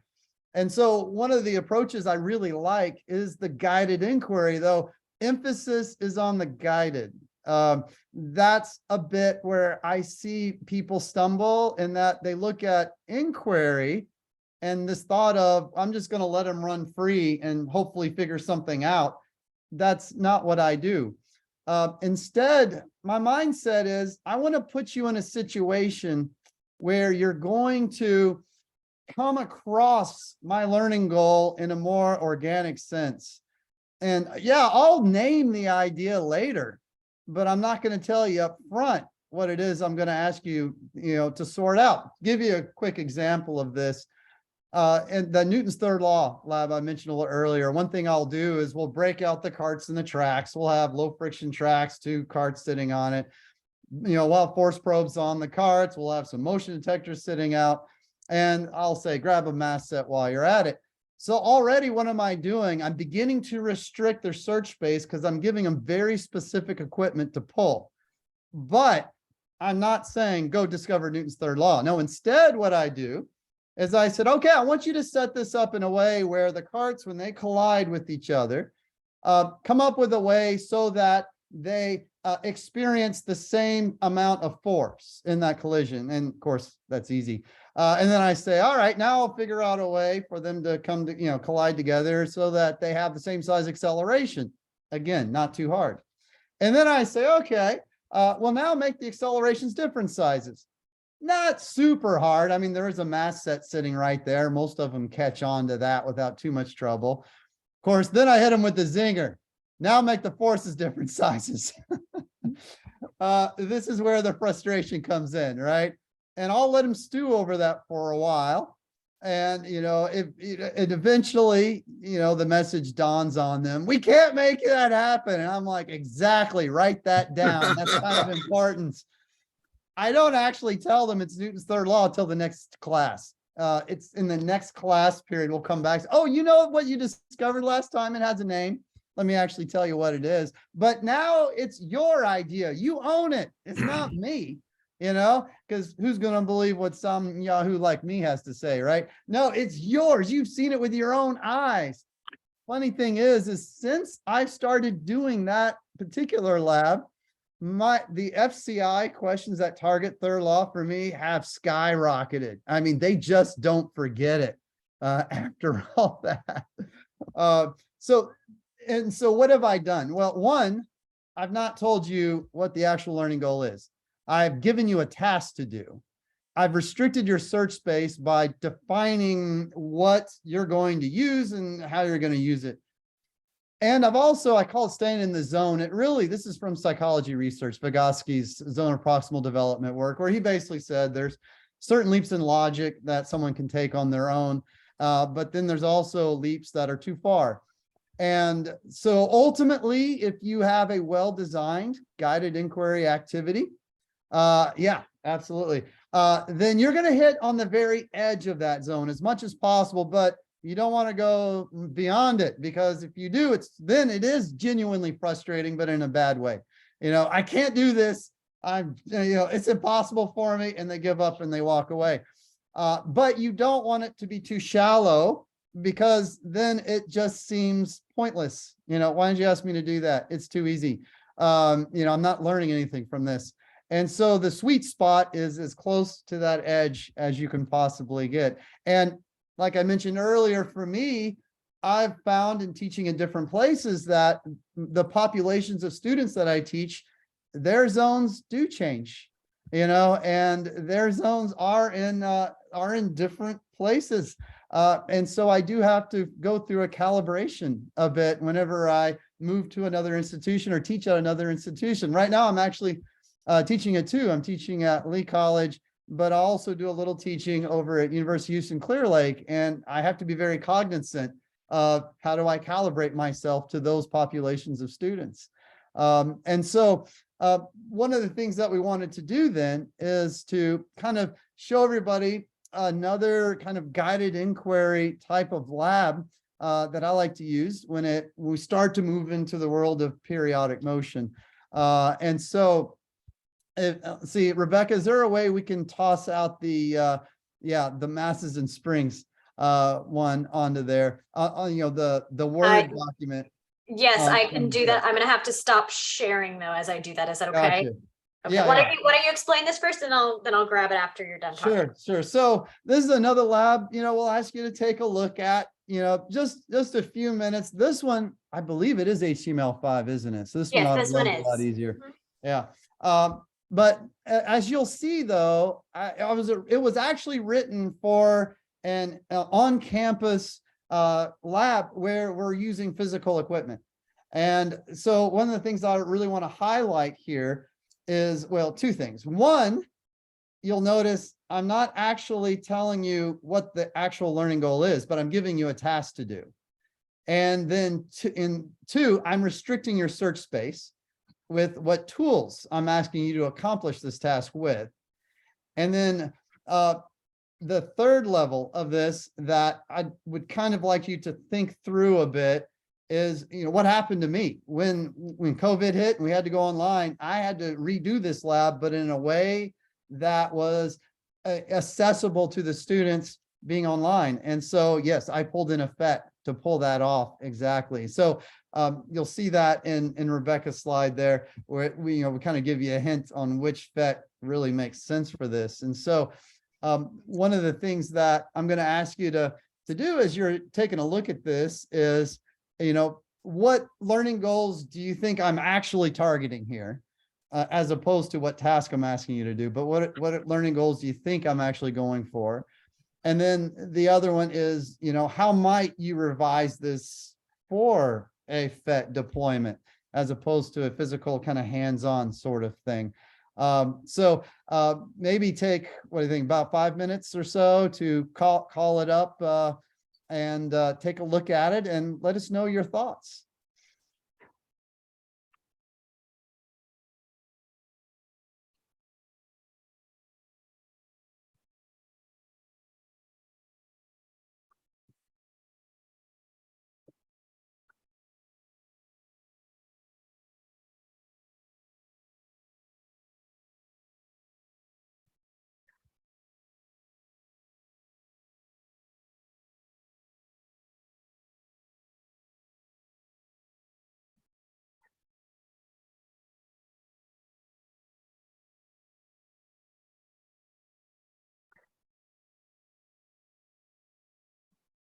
And in thinking about this, I want you to note I've put 2 simulations into the chat, one which is just masses and springs, the other one which is masses and springs basics. So while individual simulations may have different screens at the bottom for different levels of complexity or different perspectives on the system, we often have basics, which is meant to be for much more of like an intro level to get rid of some of that like cognitive overload. So I'm curious to know which one you think would be better to use as well for this activity.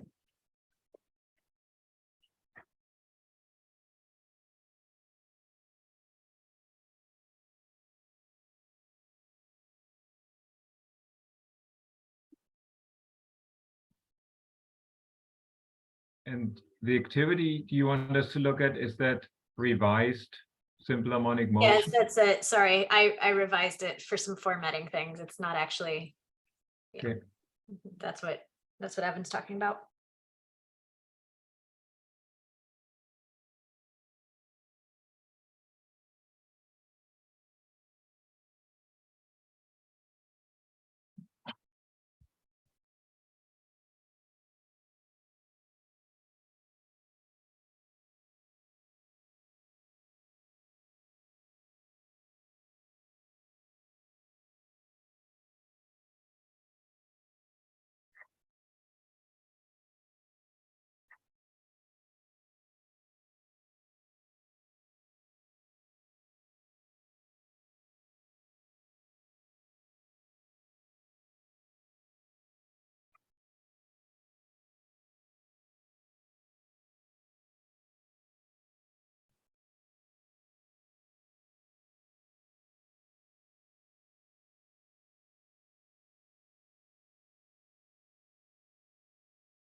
I'm finding that doing this, if I were a student, the first thing I'd look at is amplitude.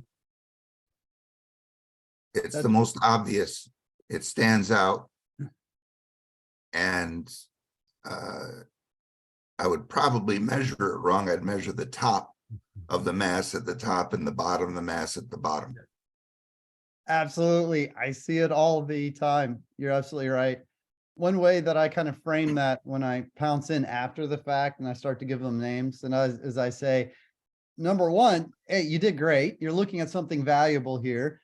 Let me, though, talk about a related measurement to that. You know, it's not exactly what you measured, but it's related to it. And then I get into the definition of amplitude and how, you know, how you actually measure that. But I do love the fact that they at least are the ones guiding us there. Now, and the nice thing though is with prompting them on the stopwatch does Yes. kind of give away the others, you know, It does. many of them will just stop with the meter stick. And I'm like, oh, don't forget about the stopwatch. And that's how you can kind of bring them around. Yeah. Yeah, very good. All right. So yeah, I am curious. I mean, were there others? Yes, Nancy. I was just kind of curious because both of the forms of the masses and springs has 2 springs. So it's apparently set up for comparison purposes, but yet your activity doesn't address this. So does this somehow come up that the students do a comparison, or do they just look at one? Or I'm wondering why maybe you didn't give a prompt that had some comparison built in. With this particular activity, like I said, it was originally not built with the PhET in mind. It was actually built with a physical mass spring setup in mind. This was me scrambling during COVID to try to move it over to something that they could do online. But with that being said, I love the comparison between springs, and I think that's a great aspect of it. For me personally, I like to get through this first to kind of nail down some of the fundamental properties. But then, yes, there's value in then comparing the springs and understanding those spring properties as well. I fully agree on that. I did want to just say you actually can direct. I want to give you all a tip real quick, if that's okay. I'm going to share my screen because in case you feel that is a distraction. So first of all, the basics actually does have a lab which only has 1 spring.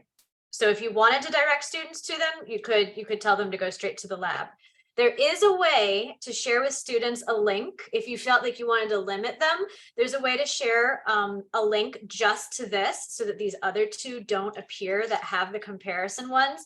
And I would have pointed this out later, but basically when you go to a PhET sim page, not when you just go through like Google and go straight to the sim, there's a section called teaching resources with teacher tips. And one of the things that it should give us instructions on how to do, or no, it doesn't. Oh, shoot. There's a way to change the URL. I will take, I promise, no more than 30 seconds to figure this out because I forgot how to do it. Let's see here. So if you wanted to share just what we call customizing screens, you are able to, I'm going to come back to this actually. I'm sorry. We have a little video that actually shows how you do it. And there is a way to just share with them just 1 screen. So I'll come back. We're going to take a break in a few minutes and I'll show you how to do that. I'm sorry, I wasn't ready. I thought I knew. It's okay. It's all right. All right. Any other comments on it? Question. I realized looking at many of your sheets here that I'm a freak for quantification. Like, would you follow this up with something to inquire relationships, or are you okay with, okay, let's just see like the big picture? What is the force constant doing? What's the mass doing? What's the amplitude doing? And that's it, just up, down, or would you go that next step? Yeah. For the most part, the answer is yes. This is only the beginning, right? This is only the very first kind of activity out of many. So I've got a whole sequence that I like to run through. Now, so you make that serval activities, or do you make like 6 pages activity? What? How are you setting this up? Okay, so I do a bit of variety though. I'm personally not a fan of very lengthy activities because students start to get a bit lost in those, at least mine do. I try to break it up, or I feed you this and then we go to this and then we go to that. But with that being said, if I'm teaching, a course, let's say an algebra-based or calculus-based course, absolutely, we'll go into the quantitative stuff. 100%, yes. This is only getting us to the point of building in that big picture, as you say. But then we do move into the more quantitative relationships. On the other hand, I also teach basic physical science survey courses where it's purely conceptual. I mean, we get into the relationships, but am I going to ask them to do calculations? not in that survey class, right? A basic physical science survey course. We don't really get into that. So it depends on the particular course I'm teaching, you know, what would be most appropriate for those students. You know, because as you know, I pretty much teach, you name it, I pretty much have taught it in terms of the intro level, everything from the basic survey through the conceptual, through the algebra, through the calculus based courses. So yeah, but if it's any of those sequences that does involve computations, and then yes, absolutely, we will be moving into the quantitative stuff after this. I like to make sure though we nail down that big picture first. We've got the ideas first. So when I say, okay, we're gonna, you know, calculate the amplitude, the frequency, or the period, or whatever it may be, they have a physical meaning of that. You know, it's not just a number anymore. It actually has something that is tangible to those students. At least that's what I try to do. You know, that's my intent. All right, great. Ken. Yeah, I was going to add to that. What I like to do to reduce the complexity at any given point is, say, if I'm looking at frequency or period or whatever I want to call it, I'd probably look at period rather than frequency because it's easier to comprehend right early on. And then have them try a variety of different spring strengths and then graph period versus spring strength. Now we use LoggerPro for graphing, which is really wonderful for graphical analysis, but quite often we'll tell them to limit their graphs to their fits to either power or variable power, which is either a times x to the b or a times x to the n where you set n. Because otherwise they'll try to get into things like fifth power polynomials. But at the same time, don't tell them, but by doing that with just the one variable, they might find out that it's proportional to square root of n. And then I'll have them do it with just mass, just spring strength separately, and then amplitude. And they'll see that amplitude really doesn't matter. And then have them put it together, you know, give me a general formula that it's proportional to based on those. And now that you have your general formula, now graph what you measured to your general formula to see what you have to multiply that general formula by to matter. Also letting them know that in real life, as I'm sure as I'm sure you've noticed through the years, formulas tend to have either integer powers or half integer powers. So it really wouldn't do much to get x to the 0.3498. And in that way, have them, that way each time it's always one thing as a function of one thing. And they don't end up getting it all mixed up. And it seems less complex when you break it into three completely separate experiments or separate parts that are all linked rather than trying to do it all at once. I agree. Yeah. And I love the example you cited there of restricting the search space, you know, only look at these particular fits. Yeah, I think that's great. So we're probably coming up on a good time to take a break. So let's see, we're nearly at 12:50. So would it make sense to come back at 1? So at top of the hour? Okay. Well, let's give everybody a chance to get a breather. And we'll fire up again at 1 o'clock.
welcome back. Still got a minute or under a minute.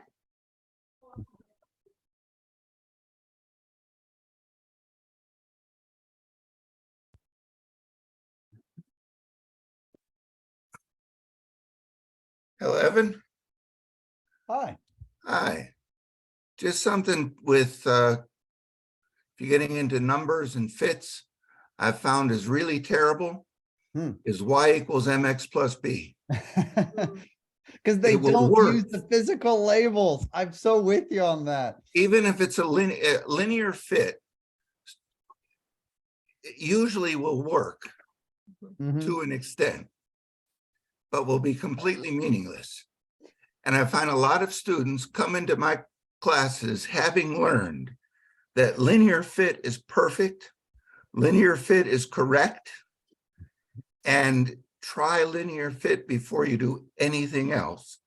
And if you get a correlation coefficient of more than 0.95, it must be right. Yes, I've seen students where they'll do the plot and you'll clearly see the dot, dot, dot, and it's curving around. Oh, linear fit. Let's give it a shot. Yeah, that and my other little pet peeve is when they write out the trend line equation, they are using y equals mx. They're not using the actual, what's the label? What did you measure on the y-axis? What's it called? Give me that, all right? I don't want a generic y and x. I want to know what it is. You know, because I guess they're so conditioned from their math courses, and I'm like, this isn't a math class, this is physics. I want to know the physical meaning of that y-axis label. So don't give me any y equals mx plus b business. I want to know what y is, and I want to know what x is. I'm super funny again. I might give my age away, but I literally spend half of my labs to make them linearize the data they have, for the one and only reason that the eye, at least when we grew up, is way better seeing if linear works or not than any curve. So if it's squared or 2.5 or to the third or exponential or whatever, who knows? But if it's linear, you, in my eyes, know that this theory works. So it's an interesting discussion. Am I in the weeds and we can use all kind of squared and whatever? Or do I ask them to make that squared thing linear and think about why is that?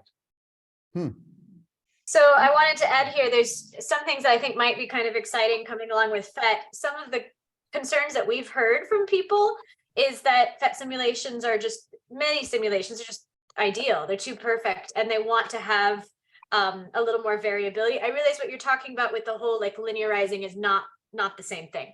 But even along those lines, PhET recently received some grant funding that's going to allow us to allow teachers to determine if there's variability in the data that's generated from simulation. So there'll be a little kind of like a toggle switch or a way that you can modify the URL so that when students get the data, it's not perfect,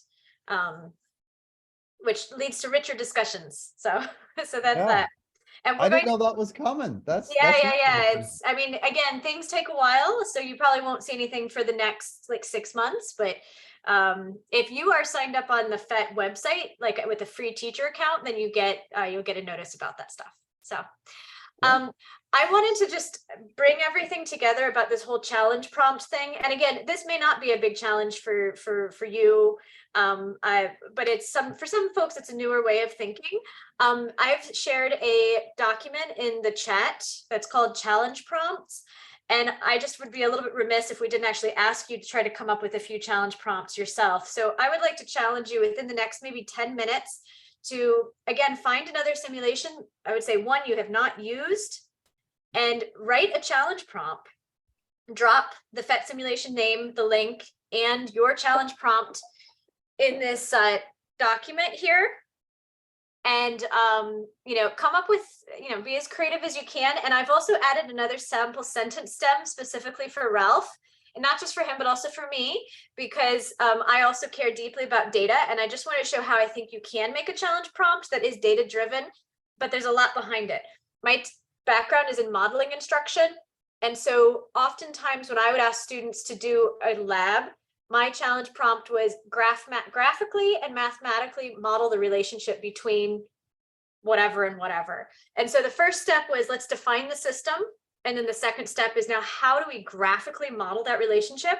And then how do we draw the equation out of that? So that for me would be my challenge prompt when I was asking for data, if that makes sense. So let's just take, like I said, a few minutes. I would love to have everybody contribute at least one challenge prompt, and don't overthink it. No need to overthink it. Simple is totally fine. And try to find one you've not already used if possible. Or if you've never used a challenge prompt with one you've used, that's okay too. Come up with a new prompt.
Can you share that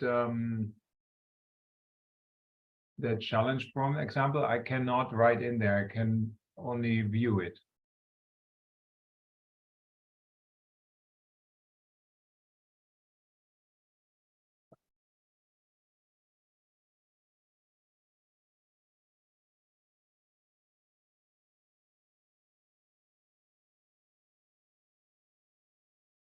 Me too. I can only view. Some people seemingly can write in there.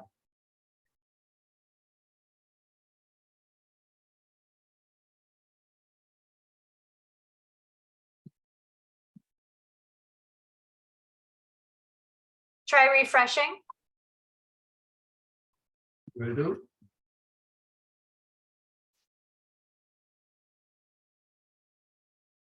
Okay, works for me.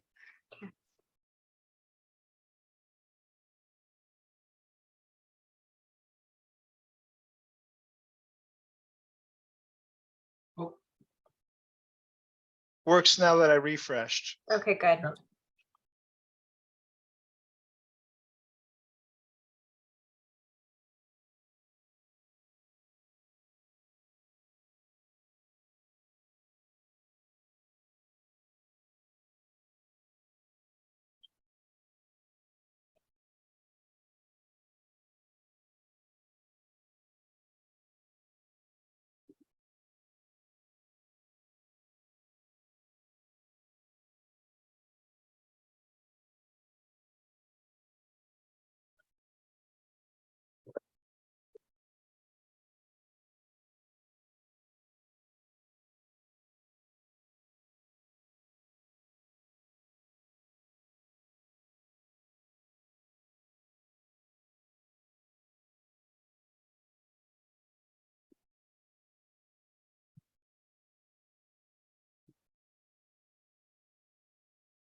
If we don't have time at the end, this workshop is worth not going skiing on the weekend.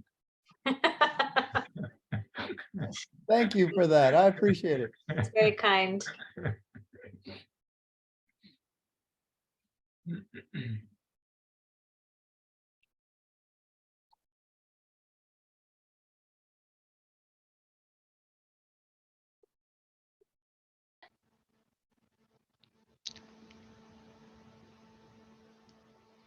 So Evan, your talk of linearizing in lab data, when I first started teaching labs, all the labs were written like that, and I didn't understand it. It took a long time before I realized, oh, these were written before computation. Yeah. You- Okay. Do you think that now you don't do it anymore? I'm really super curious about that, because obviously computation gives these possibilities. I still find, because I grew up in such a linear world, we linearized everything, that indeed I just don't see if it's to the second, to the third. So the arguments of 40 years ago, for me, they're completely valid. My eye sees, if it's to one, up to 1.9 or 2, I see that. If I linearized it, I have no chance. And particularly if Rebecca is now putting all her money into making data that's not clean anymore in the simulation, then we'll be screwed anyways. Well, Ralph, I would say that we can, because we understand what it means to linearize an equation. Mhm. I found that students didn't understand what it meant, so they were kind of going through this algorithm, but it Yeah, had no I meaning bet for you, but in physics 2 or 3, after they've done it 10, 12 times, they do. And the question is there any value, or am I really just confusing the heck out of them? Like, is anybody else still doing it? Or I mean, I did it, but I've tried it, but usually what seems to happen is it may get like be proportional to time squared or position squared, something like that. But always the y-intercept confuses the students, because quite often it's close to 0. And if it's not close to 0, unless it's been something like a logarithm, if they've already linearized it, they have no concept of whether it's reasonable for that y-intercept to be 0. But it's super powerful to explain and talk about the reasoning of exactly that, of what is that y-intercept. And I mean, it's because, again, we grew up with that. And I just did a lab where students are always wrong in predicting, well, it's the cart pulled like an Edward machine by weight that you put on, and the cart is now moving and accelerating. And I always ask them, what do you expect when you have friction? And every student says, well, then the slope, the acceleration will be less for putting more weight on the pulley. And when you have friction, the funny thing is that the slope goes up. And you have done that, and you see that there's a negative y-intercept. And that's physically, I think, really powerful, because you have to first overcome that friction to make the cart go. And that thing of, in my eyes, depth, but in students, maybe it's just all confusing, goes away. When, so I think this is a... Well, a lot of my students, when they come in from high schools, have used linear fits, but have never talked about what they mean. They've gotten it all from math classes. Yeah, I see that. And to apply, for example, if you had something proportional to x squared, and now one of your curves is square root of x, what units do you use? Yeah. You'd have like meters to this 1/2. And then the students will say, well, what's the square root of a meter? Well, it's sounding to me like optics should host a workshop specifically on data analysis. These are super critical. I also want to make sure that we do Move get. on. Yeah. It's a great discussion though. I'm loving the discussion. I think it's a great one. It is. I agree. It's great. I agree. There's a lot. But we are just not found filling that- out the spreadsheet while we are chatting. Yeah, I agree. and yes, and thank you for filling out that spreadsheet. For the sake of time, I don't think we are going to go over it or whatnot, but I would encourage you to look at each other's challenge prompts and hopefully try a new challenge prompt sometime this semester with your students and use that as a resource. We will go. All over it, right. promise. So I did want to touch base on something that I had adapted in a way that was at least unexpected to me. So this happened right around when, again, COVID hit and we're frantically taking things online. And I made a rather naive assumption that I quickly got disabused with. So that first week that we were online, I had students, that I'd already been teaching for weeks in my studio classroom, working together in labs, collaborating beautifully. Everything was running along just as it should. So I naively thought, okay, well, if I got to teach them online, no problem. We'll just keep doing our thing and we'll just bring it online, get them in a teleconference room, put them in a breakout room with their team members that they already know and they're already used to working with. And then, yeah, crickets, right? No one would talk to each other at all online, even though literally right before spring break, they were chatting away just fine, but online, not a peep. And I knew I had to change this. I was not going to allow things to continue on with no collaboration. And so I started to think of a way that I could force the issue. How could I put the students in a situation where they don't have a choice? They're going to have to collaborate even when they're online. And it seems to be a bit more awkward for them. And that's when it hit me. There is a reform out there called Jigsaw that was not developed for this at all. In fact, it was developed for a totally different purpose. And it was developed for face-to-face courses. Certainly, as far as I know, it wasn't originally developed for online at all. And so I wanted to kind of bring this to you because it's something that you don't have to use with PhETs, but you can. And so it's yet another approach that I found incredibly valuable in my online classes in particular. I don't use it as much in my face-to-face courses, but my online, I use it quite a bit. Mainly to foster that collaboration. So Rebecca, if you could load in those the 4 jigsaw parts into the chat for me. And what I'd like to ask everybody to do in a moment, you're going to see 4 Word documents show up in the chat line. And they're all about the same lab. In fact, it was a lab that I had built a long time ago that I just split into these pieces. And so each part of the lab is going to look really similar. In fact, when people just glance at it, they say, wait, isn't it the same thing? Not quite. You have to look very carefully for the differences there. So what I'd like to ask everyone to do is maybe we'll take 5 minutes, okay, to open up a few of them. We may not have time to open them all up and look at them, but maybe at least 2 of them, pick 2. If you have time, pick a 3rd, but take a look at those and try to dig up how these help resolve the issue of student collaboration, or at least they help address it. They at least help get the students talking to each other again, even when they're online and it's a little more awkward. So let's take maybe 5 minutes or so, maybe until we get to 125.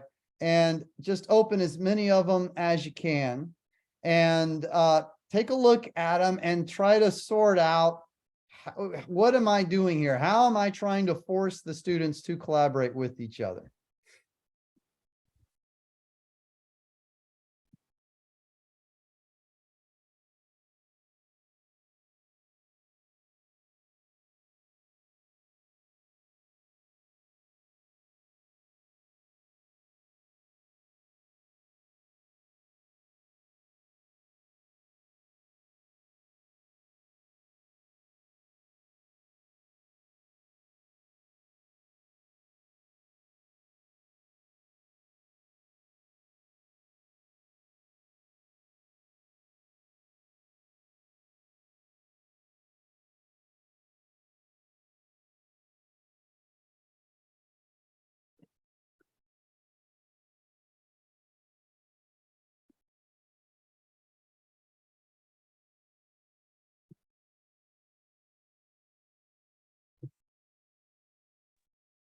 By the way, while you're looking at it, I do have one admission to make. These aren't the actual versions that I use, in that the ones I use, I built in soft chalk. So they're a lot more interactive and there's a lot more going on there. So these are heavily edited and revised versions to try to convert them into something that we could easily post in the chat line. So they're not exactly the originals, but they at least give you a flavor of them.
Okay, hopefully everyone's had a chance to at least compare one or two of them against each other. One thing I will say as kind of a preference to all this is the idea is each student in the team tackles a different handout, right? One person will do the first one, somebody else does the second one, and so on. So each student has their own handout within a team, and my teams tend to be between 3 or 4. So I tend to at least do 4 handouts for each of these types of labs. So I am curious, thoughts, comments on how this could force the issue and not really give the students much of a choice, but to collaborate? Well, some of the questions, it seems in one of the simulations, in theory, you could answer just about every question, but it'd be really hard to see the answer, to notice it. While in other ones, although 1 or 2 of the answers might be quite easy to see and to comprehend, the handout doesn't let you notice the entire span of possible situations, such as where you stopped before going fast. And so there's really not a lot of opportunity to see how acceleration continues to increase as force increases, because you stop at about 50 newtons. So I'm seeing that the limits and the extremes are different for each situation. And so what you would ask, the questions you might ask a student or hope that they would get from an equation such as, what happens if this gets big? What happens if that gets big? What happens if this goes to 0? What happens if that goes to 0? Each sees different extremes, different limits. And when they bring it together, if they do talk to each other quite clearly, the various limits and various extremes and various special cases are all going to come up in the discussion, which is going to give every one of them a full picture, not of the equation in and of itself, but of the boundaries of the situation. If force goes to 0, acceleration goes to 0, no matter why force goes to 0. Mm-hmm. Not just because you stop pushing. Yeah, exactly. I intentionally tried to have the students explore these different limits. And as you described, there are some limitations in the simulation itself that you kind of have to work with in there. And then, like I said, is overall, these aren't the actual versions I use because we had to reformat them and move them out of the soft chalk format and just get them on something we could get out to you very easily. So they are a bit cut, kind of cut up a bit. They're a bit more choppy than the actual versions are, that I freely admit. But my hope is that you were kind of getting a sense of the approach in general, right? The pedagogical approach here. And Ken, I think you did great in highlighting, exactly that, in that taking one of these alone is not enough to see everything. You really do have to bring them all together. And so only one person, each person only has a piece of the puzzle. And if you're going to see the fuller picture, you got to talk with everybody else. You don't have a choice. And so by giving each person their own unique handout, you're going to have to collaborate with everybody else in there.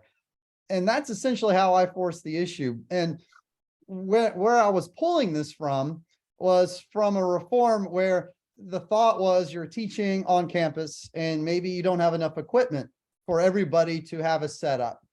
And so what do? You set up stations throughout the room, each of them having their own unique setup. And teams send a representative to each station. So there may only be one person from your team at that station. And so there's some social pressure now of, I really better understand what's going on here because everybody else at my team is counting on me. There's no backup. It's only me. And so there's some social pressure here that you kind of take advantage of the students now have incentive to really try to pay attention to what's happening at their station so they can bring it back to their team. I try to use a bit of that social pressure here as well, to give each student something unique to discover that they would then have to bring back and update their team about, and essentially forcing the collaboration. The nice thing about this is it was like a light switch. It was the first week, it was a complete disaster because no one was talking.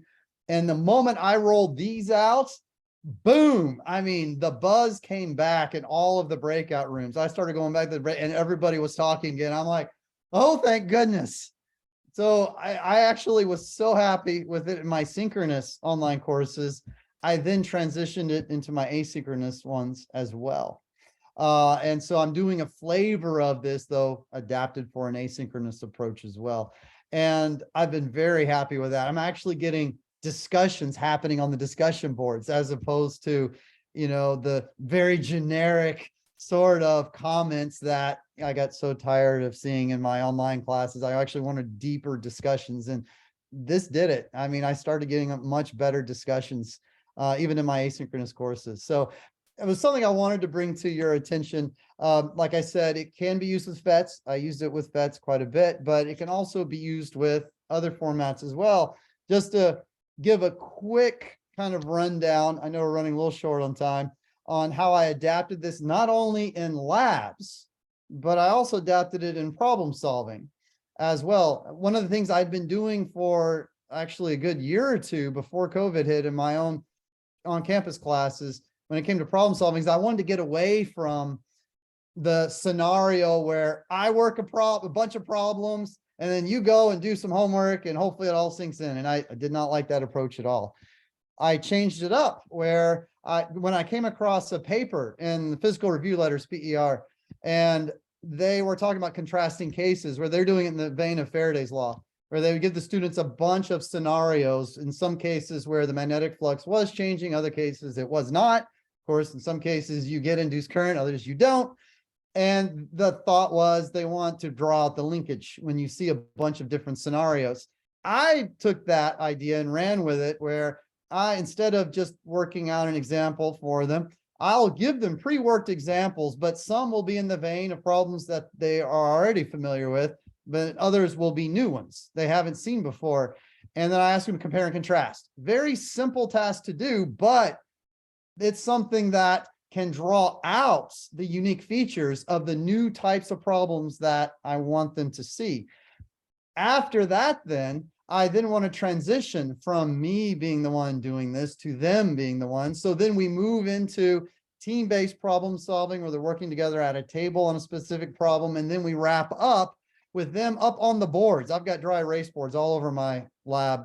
And I get them up on the boards where one person at a time in their team is working a problem. So now it transitions from me to the team to an individual, where everybody else is gathered around them and they can phone a friend and get help as needed. But one person at a time is now responsible for working that problem on the board. And that's how we wrap up class, is by doing that. I wanted to bring that into my online classes. And you can see the sequence there on the screen now. It's very similar, though I had to make one change in order for it to run smooth for me, at least. And that is I had to add in that step 2. In my on-campus classes, I did not need to work out an example after they had already done the contrasting cases. They're good to go. I could immediately move into the table work. That didn't happen online very smoothly. I discovered I actually had to work through an example myself and then get them moving together as a team. And once I did that, it started to move smoothly. So it was just a curious adjustment I had to make, and I still don't fully understand why. I don't need to do it in my on-campus courses, but I needed to do it in my online courses. And so I'm still scratching my head on that one, but it's another adaptation of this. And it's one that I've really enjoyed, in that I'm now no longer, in that passive learning mode of watch me work stuff. And then, okay, now you go off and do homework. And that really annoyed me. And I'm grateful now that I'm not doing that anymore. And I have seen at least, again, anecdotally, a difference in the quality of work coming in since I've moved into this type of flow of introducing problem solving. All right, let's see. Rebecca, I think you'll then wrap us up. I've got about 25 minutes for you to kind of wind things down.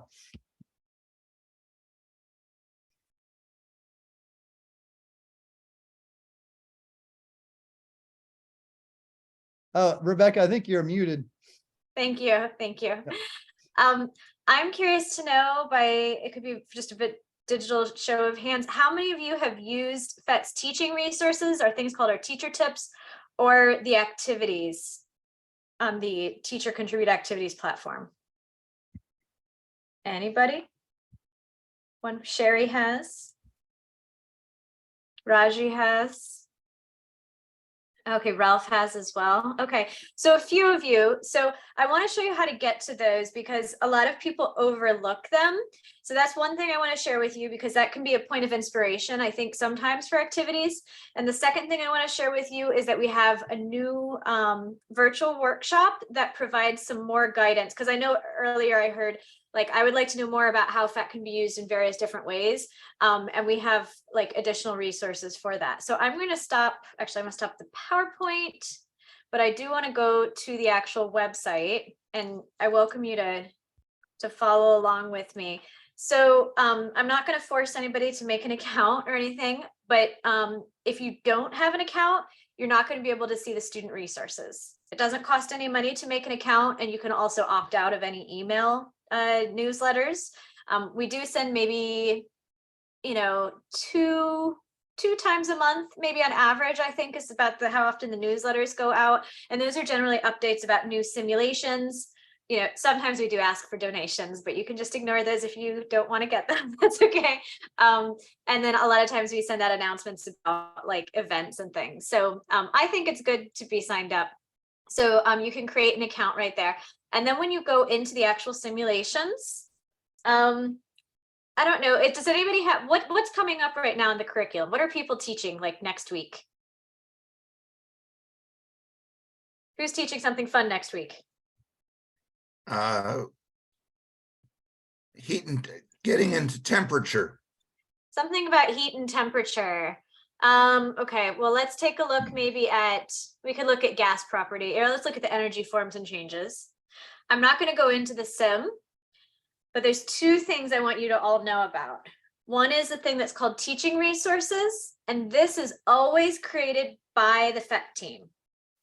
So on here, we have, it's generally a 1 to 4 page document that like lays out for you all those features, because I heard some people say like, oh, I think it was Nancy who said, you know, sometimes your students show you features you didn't know about. I think it was you who said that, I'm not sure, but you know, sometimes my students find out the features. Well, if you want to know what the features are, that you don't miss them, it gives you a little bit of an overview.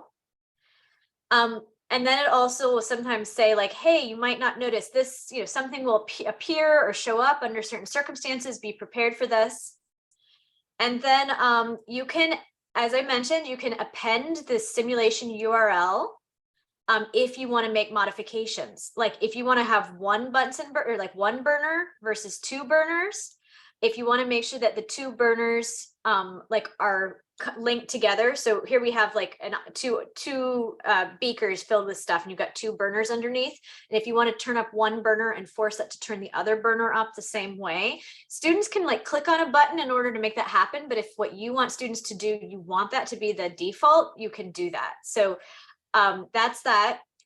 And then because all simulations are, you know, in some sense, imperfect models of the world, we often have a lot of information here about why we pedagogically chose to simplify the model. So I know on like the forces in motion one, a few people have had certain complaints about that, but there were like pedagogical reasons why we made certain decisions. So you can read about that in there. There's insights into student use, which often address common misconceptions, things to be aware of. And then there's, look at this, sample challenge prompts. So I know you all don't have the same situation of like, you know, you're sick and then you need a sub, but I did when I was a teacher.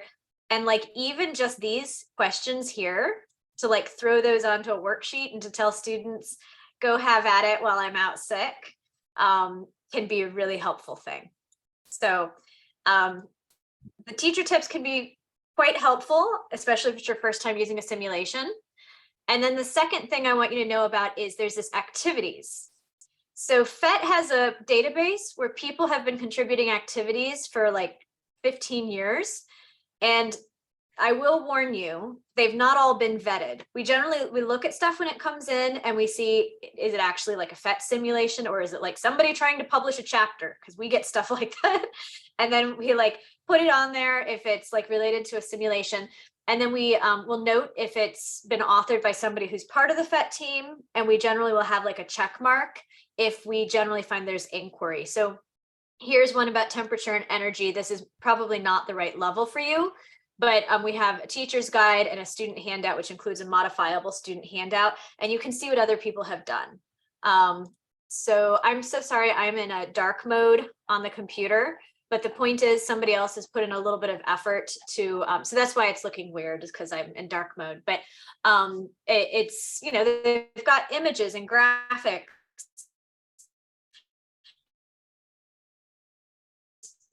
The idea here is that everything that is published on websites, activities is all all the teachers have given their permissions for that. So that's that. And you can also search if you go to teaching, sorry, I'm gonna move this out of the way, teaching and browse for activities. You can always do a direct search without actually going to simulation. And my internet appears to be slow right now. Yeah. Can you all still hear me okay? I'm not hearing anybody. It's a bit scratchy. Sorry about that. Okay. Yeah, it looks like my internet is like malfunctioning. So, oh, here we go.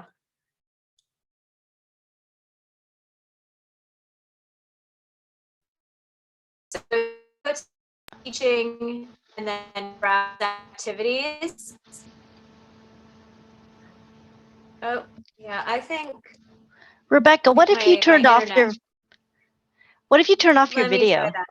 Yeah, everybody says that, and I'm not sure if that actually works, but let's hope it does. There we go. So then you can go ahead and do a search, and you can search undergrad if you want. And you can search simulation and also by text. Okay.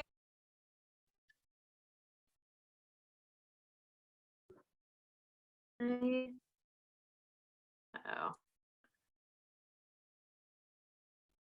This happens to me once a class period. Yeah. Almost every no, I'm single so week. sorry. But are you still hearing me okay, or are you not? You fade in and out on me. Same here. Okay. I'm going to try to connect and reconnect. What I would like you to do while I'm waiting, I'm going to just put a note in the chat here. Hopefully you won't need to reboot.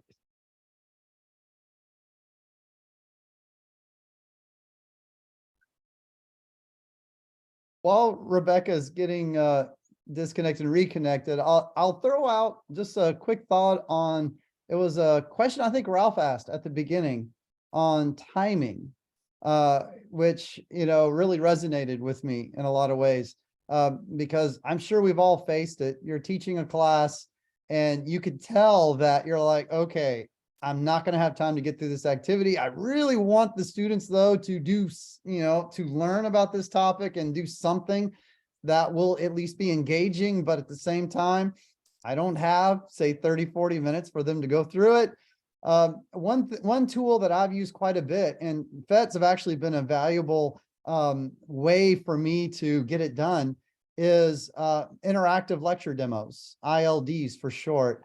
And PhETs work, I found, extremely well with those. And so I know if I'm running short on time and I need something like 15 minutes, like you mentioned, I'm going to start thinking an ILD with a PhET, right? Where I'm having the students up front make those predictions before I do anything. You know, I'll let them know, okay, this is kind of the scenario, but I'm not going to tell you what happens. I need you to tell me, and I need you to write it down. That was something that Sokolov really emphasized to me. I went to a workshop of his, and you know, he really emphasized, you got to have them, you know, write it all down. I have them write it down, and I'll walk around and I'll look at them all. You know, I teach classes of up at most 24, so I can easily walk around and see if everybody's written everything down or not. And of course, I'll do the whole share with your group and all that.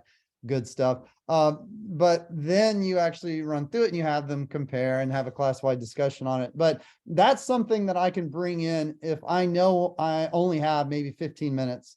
On the other hand, if I've got time, then I'll bring in one of these longer activities, and have them run through it, where in some cases I may have a lab that includes a PhET component, but it also includes other stuff as well. One of the things I like about the PhETs is that they allow you to explore environments that are not so easy to explore using your classroom. Good example is how do things move on the moon?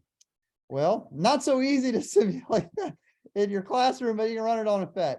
And so, there are certain ways that I like to weave it in to kind of your built-in hands-on labs. So it boils down to, what time frame you're kind of aiming for, and, and that kind of sets how you may end up using the PhET. I kind of hope that gets at what you were kind of wondering there, Ralph. Yeah. And I'm back.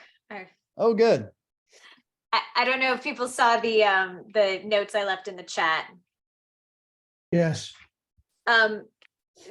So basically the idea is that we've created something that I think we published back in July and introduces people to PhET and the different features.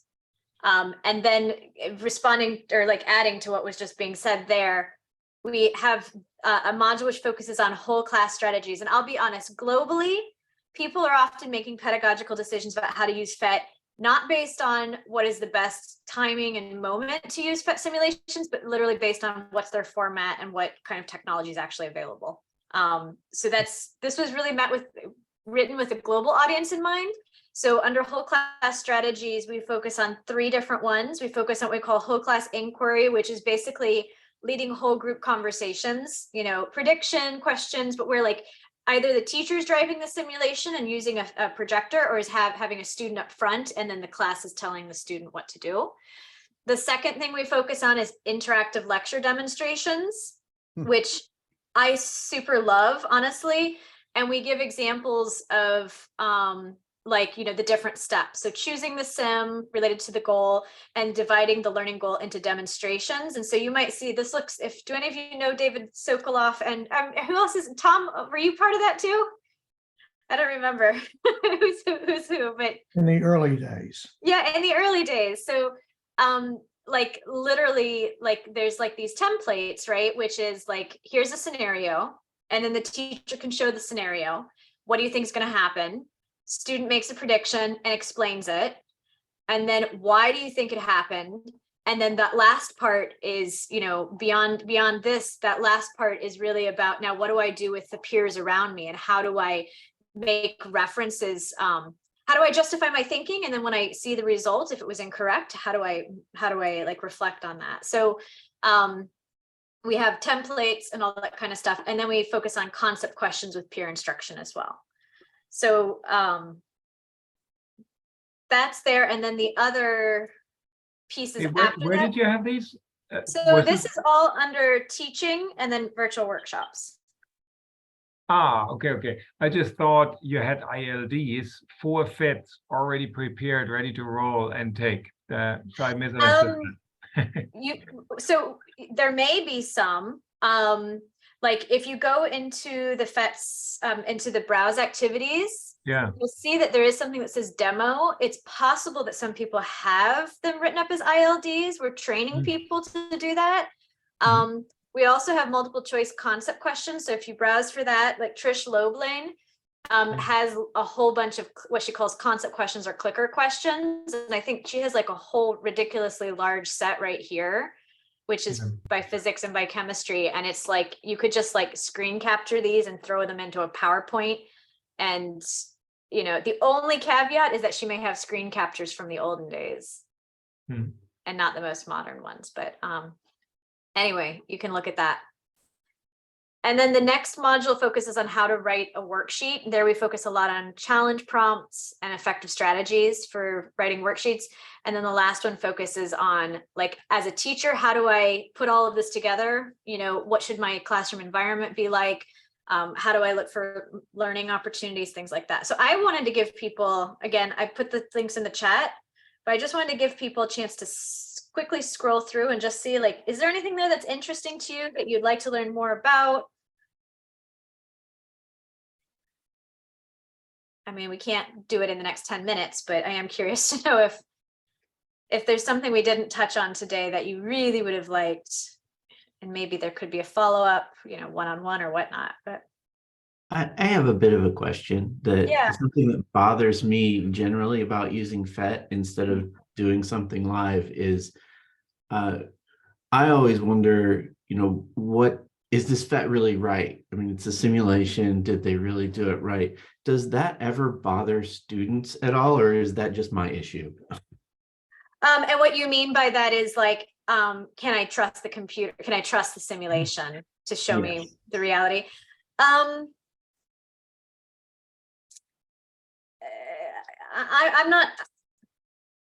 I'm not sure.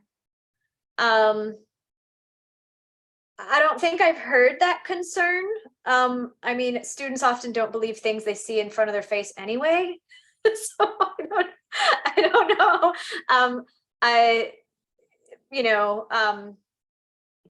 At least from the faculty standpoint, I don't think we've had too many concerns, just because PhET is composed of about 30 people, and I would say about 25 of us are specialists in physics education research and teaching, or chemistry education research, and so there is like a credibility there that's associated with PhET.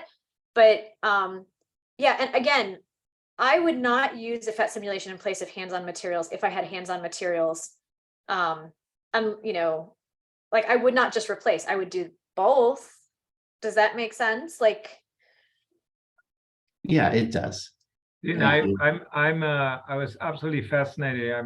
Yesterday night looked through lab journals from this week where I had this pendulum lab that I like the simulation way better because it's faster. And activity number 1 was make sure that the simulation is actually reflecting reality.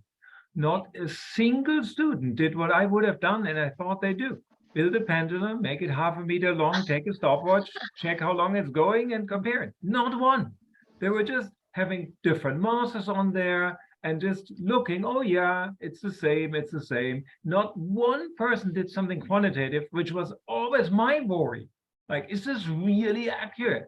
And so I think I came up as the learning was there. They got all and they wouldn't have tested it the way that I thought they would anyways. yeah, I mean, again, if students care enough, then that's like a major win. And from a high school teacher / from a middle school / high school teacher standpoint who's doing like NGSS, a huge part of the NGSS is focusing on models and model limitations. And so the PhET simulation is a beautiful opportunity for standing back and saying, like, does this match the real world? And if it doesn't, like, what about it doesn't match? So I view that as a learning opportunity, not as a problem. And I'm not suggesting you think it's a problem either, but I'm saying, like, there's an entry point there, right?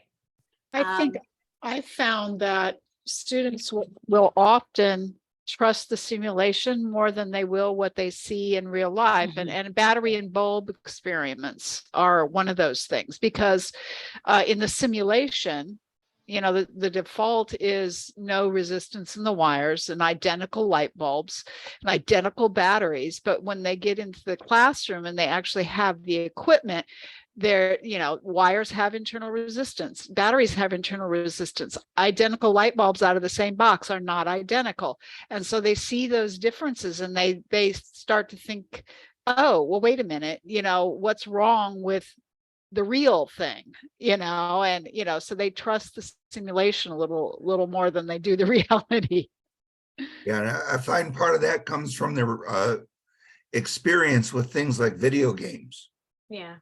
And I also find that now simulations, students will still pay attention to in my class.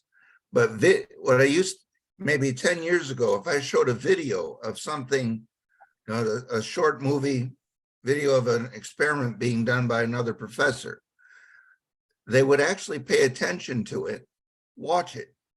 Now, it's like they have no reason to trust it as true because they've seen more convincing computer-generated images. And they really see no difference between a film of a real event and a computer generated film. They really don't think of them as two different kinds of things. Whereas an interactive simulation, not an interactive film, but a cartoon simulation, they will trust more than a film of a real life event. Yeah, thank you for sharing that. I know, Joe, I see you had your hand up. Did you put your comment in the chat, or did you want to add to that? and in my astronomy class, we talked a lot about shadows and sticks. I built a whole curriculum around the concept of the behavior of a shadow. And I found myself switching simulations from year to year because I found one that I thought, well, this one is a little more accurate in certain border cases, fringe cases.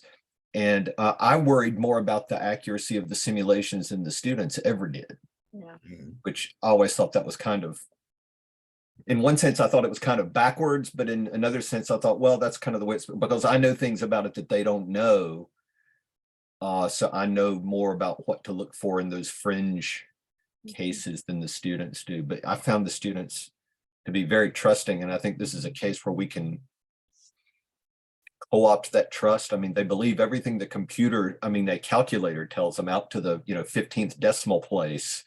Why would they not trust a beautifully written simulation like this? So I'm going to interrupt. Sorry, everyone, but in the interest of time, I want to make sure you complete the evaluation. So I've put a link in the chat, and today's event is Deeper Learning with PhETs. And or at least I can stick around. I won't speak for everybody. Yeah, I'm happy to stick around. I saw Tony had a comment, but let's let you finish and close things off, Chris. Is there anything else you wanted to say? I think that's it. I want to thank everyone for registering and coming, and let us know what other events or workshops or discussions you would like to see, and we'll try to put them in place. So thank you, Rebecca, and thank you, Evan, especially for doing this. And yes, so continue sharing ideas and discussing. We'll stick around for a little bit. Thank you. Tony, did you have a comment you wanted to share? Yeah, I was just kind of curious, as someone who had to write a whole year's worth of physics with calculus curriculum online remotely and refusing to use pre-canned videos and pre-canned data and just fake it till I make it until we went back to classes. We were out on my campus for 2 full years, which was more than most. And one of the frustrations I had was in the experimental uncertainty, or sometimes the lack thereof.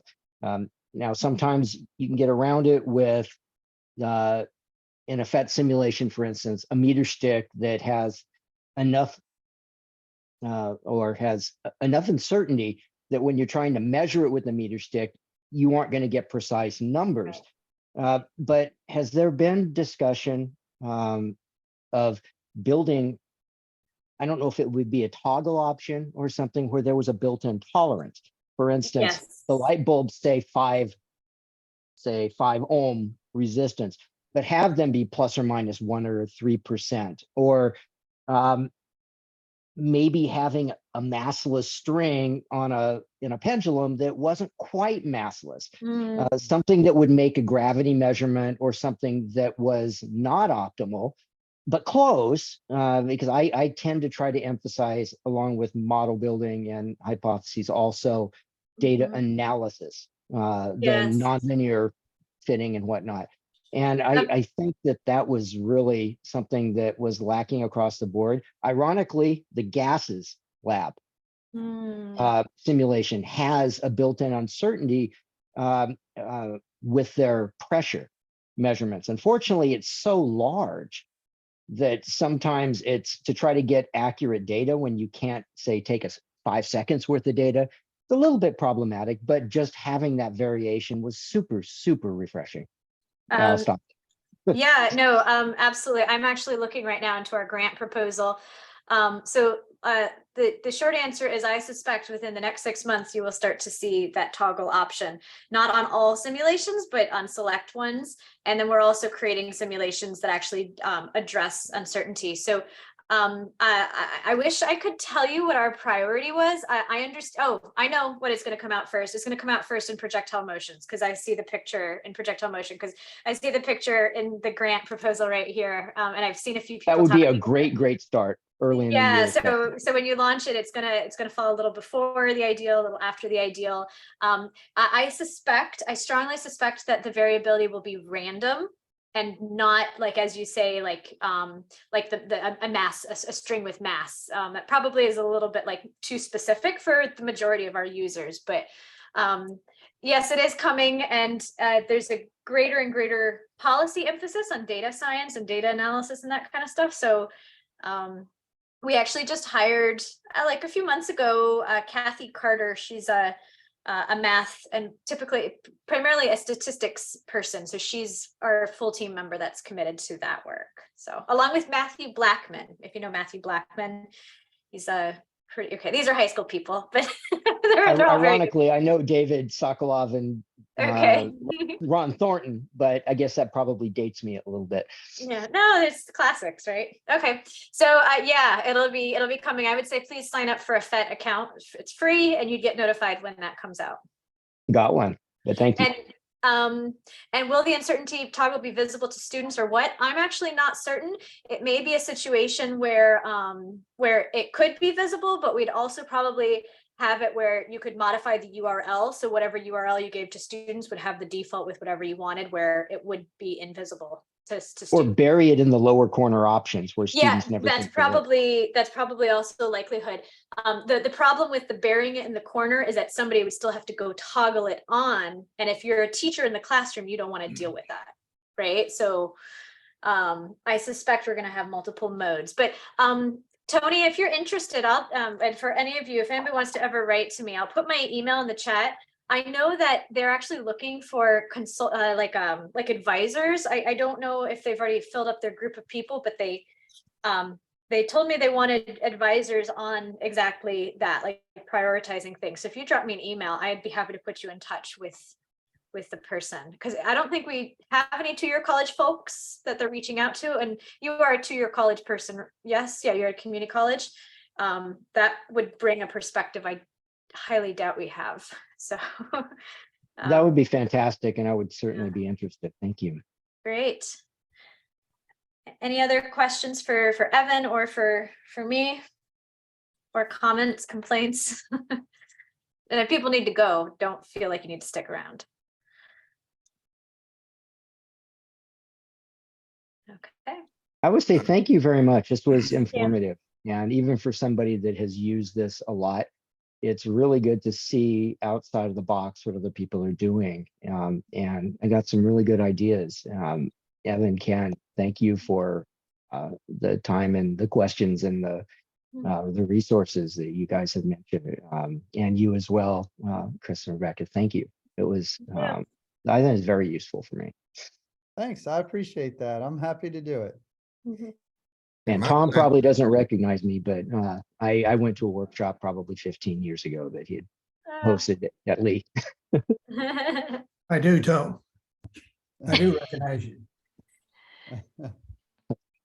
Well, thank you again, everyone, for coming and participating, and good to see old friends and new friends. The greatest of the day. Thank you.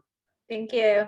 Totally awesome. Yeah. Who was it, Sherry or somebody who put the math PhET on? I would have never looked at another topic. Thank you very much. That was already worth it. There were so many points that were worth it to come on a weekend. So thanks a lot. Have fun skiing tomorrow. Okay. Bye-bye. Thank you.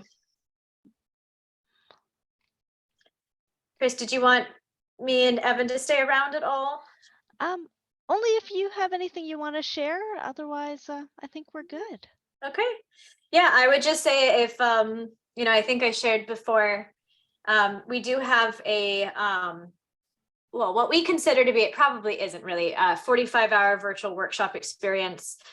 Right now, we ended up getting it put up on Coursera. So if anybody from TYC is interested in going through that, let me know.